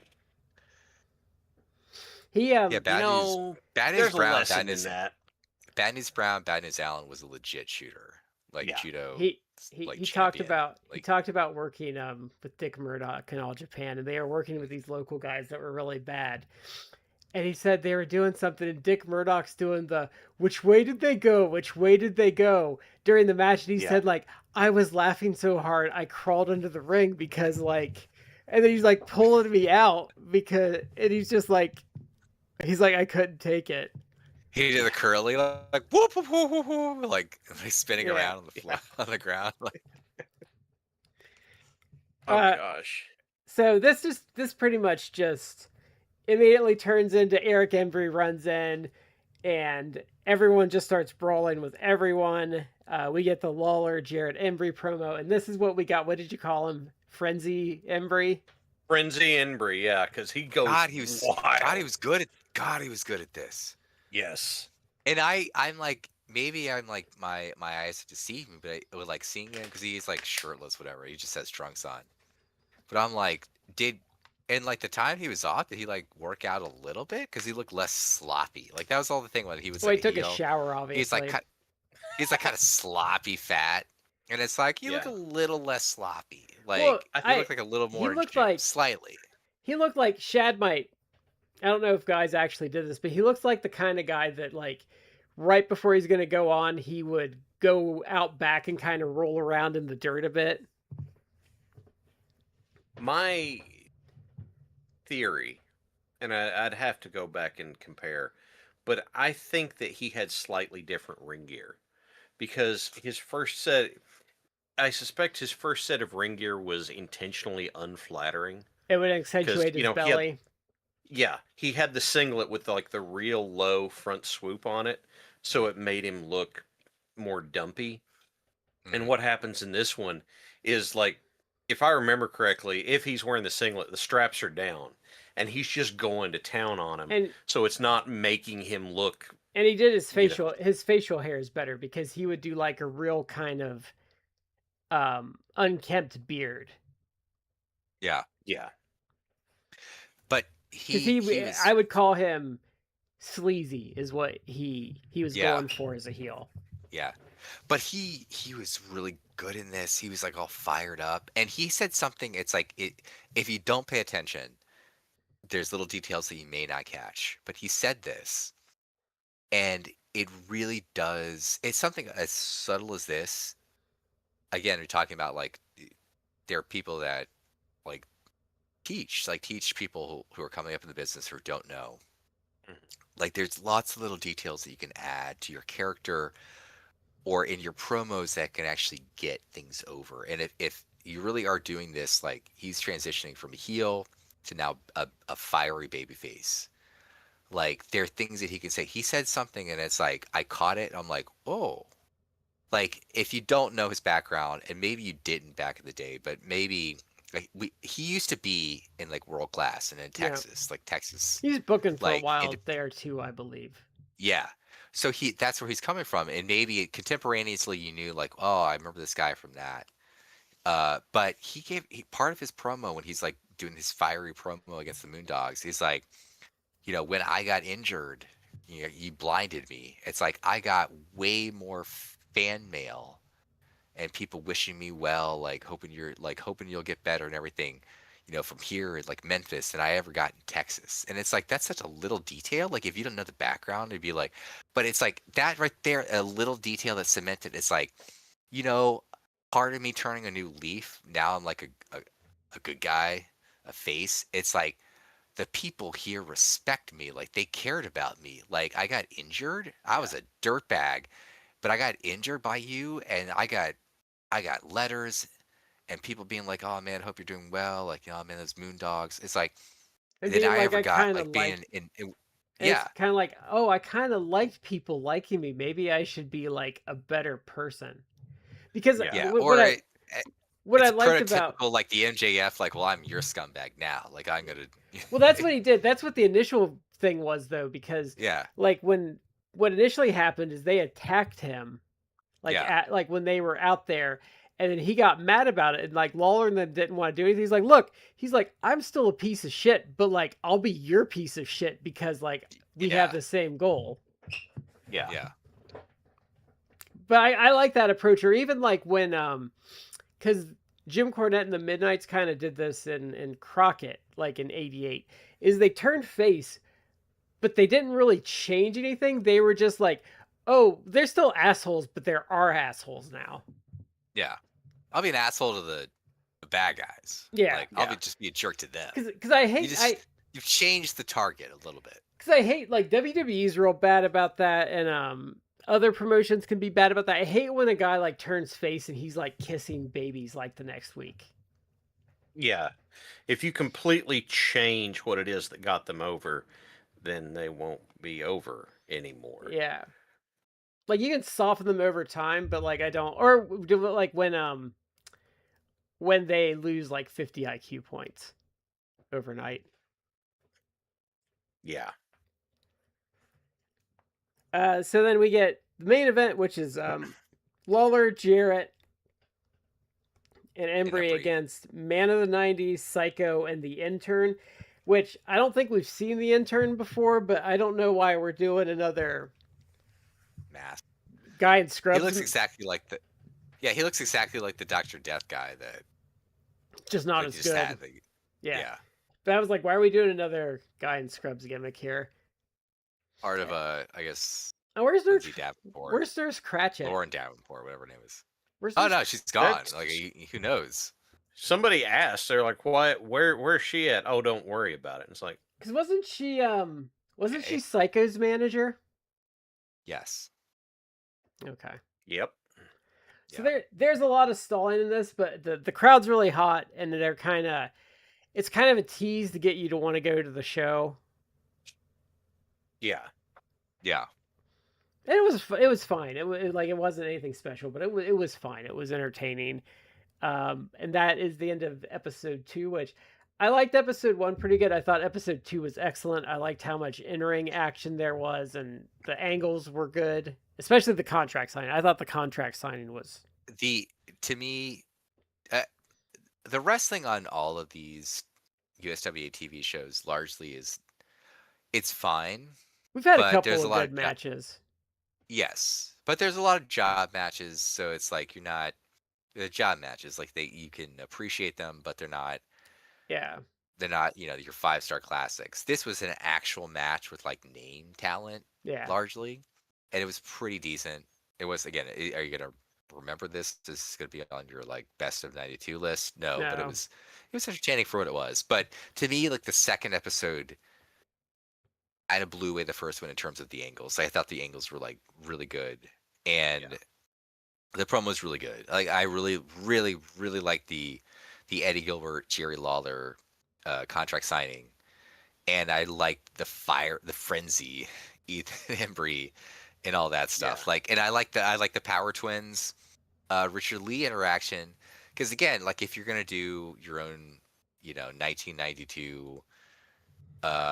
Small territory promotion version of the Road Warriors, your big like monster tag team that maybe they're just gonna like, kick ass and take names, just steamroll over people. You're gonna have to be tweeners. It's like we'll take on anyone because we're that badass. It's like it makes perfect sense to be like Moondogs. The guys have been terrorizing for like the last 5 months. Yeah. Don't mean anything to me. We'll take them down. Like I like that. And like I like that. So their motivation is good for that too, because they're just like, yeah, we just want the belts. We don't give a shit about anything else. I don't care who it is. Yeah. Anyone. The face tag team, no problem. The evil Moondogs, we'll take them on now. In fact, we're gonna beat up their manager right now. Yeah. It's like I like that. Like I felt like from top to bottom the second episode in terms of like the storylines that they were trying to set up and angles, very good. Even like the Tom Pritchard stuff. That again, like he loses a loser leaves USWA match, then he's back in like a month, if that. But like that, even that was good. So they did a lot of stuff that I again, watching wrestling as long as we have, you can appreciate the things that they're doing, setting stuff up. You see them building. Like I really actually appreciated it. I thought it was really, really well done. And it felt different because I thought they were kind of getting into a rut with the episodes, and this one's kind of like, oh, you did some different stuff. I thought. It seems like they're shaking it up again, but in a really exciting way. Yeah. Well, then I realized afterwards, I'm like, why was that so good? And I was like, oh, they're gearing up for summer when all the kiddos are out of school and like they can get more people into the Mid-South Coliseum. Like, okay, like they're going into. I didn't think about that, but that's a good point. It's a good point. They're going into hot season. Yeah, it's not tonight's not a school night, so yeah, that makes a lot of sense. Because I was like, why is this like so good all of a sudden? And then I like was thinking about like, oh, summer's coming up. Like they're gearing up because they can't like to get bigger crowds and try to get the kids like to want to come because they can come. Yeah. And I think the other thing to remember, like, so if you're watching this, you don't have like a context for TV, or if you like decide to watch these after we talk about them, the thing you have to approach old wrestling with, I would say up until about 93, 95, in that era, you have to look at these old shows like they're infomercials. They're infomercials for live events. They are about getting you in the building to see the stuff you want to see. Yeah. Not seeing the big matches on your TV at home for free. Yeah. They want you in the building for it. Yeah, this show is very much a, hey, you need to come down to the Mid-South Coliseum every Monday to see this stuff. Yeah. So I think that's helpful because I think sometimes old people younger people that haven't seen the older stuff are kind of like, this is really weird. It's like, yeah, because it was different. They didn't need to hot shot stuff. They weren't competing head to head with another company. Different does not mean bad. It just means different. And having the understanding of why it's different, again, not saying it's bad, just different. You didn't, this was before the Monday Night Wars. This was, the only thing that had been like it was the Starrcade Survivor Series kerfuffle. Yeah. And then pay-per-view basically went to the two of them and said, y'all knock it off. Yeah. And you kind of had so Watts. You didn't have that. That's not what it was about. You kind of had Watts doing like bigger stuff on Mid-South and UWF TV too. Yeah.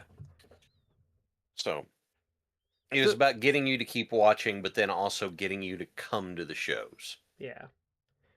So this was a fun watch for me. So we're nearing the halfway point of the year for this project. I think we'll probably come back maybe early February with the next two. Because I think things are a little settled in for me, so I'm a little more able to watch footage. So I think we might start knocking these out a little quicker. But it's been a fun project. I've actually liked watching like the TV week to week to week because I think things hit a little different when you're watching them contextually versus like one-off matches.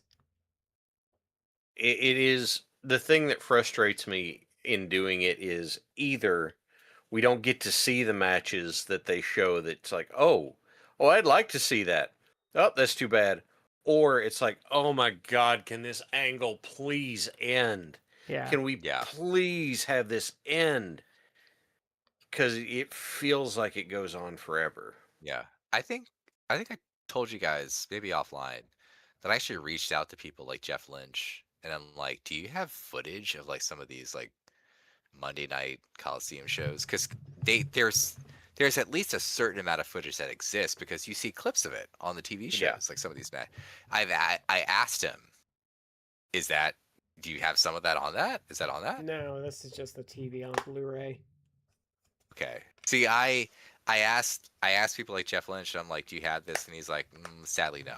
Like, I don't have that footage. So Well, a lot if of it exists somewhere out there, like, I don't know. a lot of the 80s Mid-South stuff is there because they used to air that like in, I don't know, like I think maybe Alabama or like Mississippi. Like there was a show that had like Mid-South Coliseum stuff. So if we were doing like 84 or 85, like we would actually be able to watch a lot of the big stuff. But I don't know about this stuff because yeah, I don't know. I could look on the two people to ask, and I don't know how to contact them directly, would be Lawler or Cornett. Probably Lawler would be better for USWA. Because I think if you go to like that 70s TV that has USWA sets, I actually think you're buying those off of Lawler. Yeah. But yeah, I don't know. Yeah, I don't think that stuff exists in its entirety, sadly. It's a shame. Because there's some stuff I've really wanted to see like this. Some of those like Moondog brawls, the Coco Ware Kamala stuff I would really like to see. Yeah. Yeah, I wanted to see how they did that one. Honestly, at this point, I'm kind of over Moondog brawls because it's just like, we're doing this again, you know. They've shifted it a little bit. Like I said, like I kind of, the fact that they kind of have Spot off doing single stuff kind of is a nice little adjustment to it.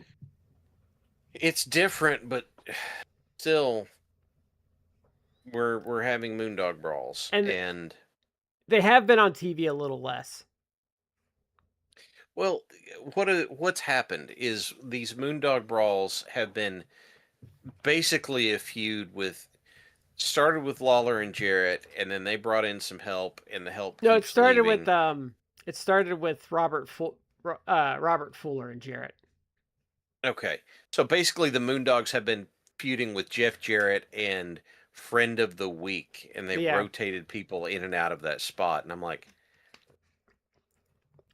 because Austin Idol came through, Junkyard Dog came in, Kamala was with them for a while. Charlie Trapper, unfortunately, I think there's been a couple of Jimmy Valiant, I think, popped through to work with them, or did he just work with Did he just work with Christopher? No, I think he did something with the Moondogs. I think he did some Moondog, and so it's just kind of like now we're back to Lawler again, and I'm like, can we get something else, please? Well, I'm hoping it changes now that Lawler has the heavyweight belt, and maybe it's going to focus more on his Gilbert stuff. I did see we are going to get an interesting edition in June of one Ricky Morton. Okay. Oh. So there are some interesting names that do pop up as the year goes on. Yeah. But I think that is it for this week. A lot of fun. I did like this episode a lot. So that is it for this week, everyone.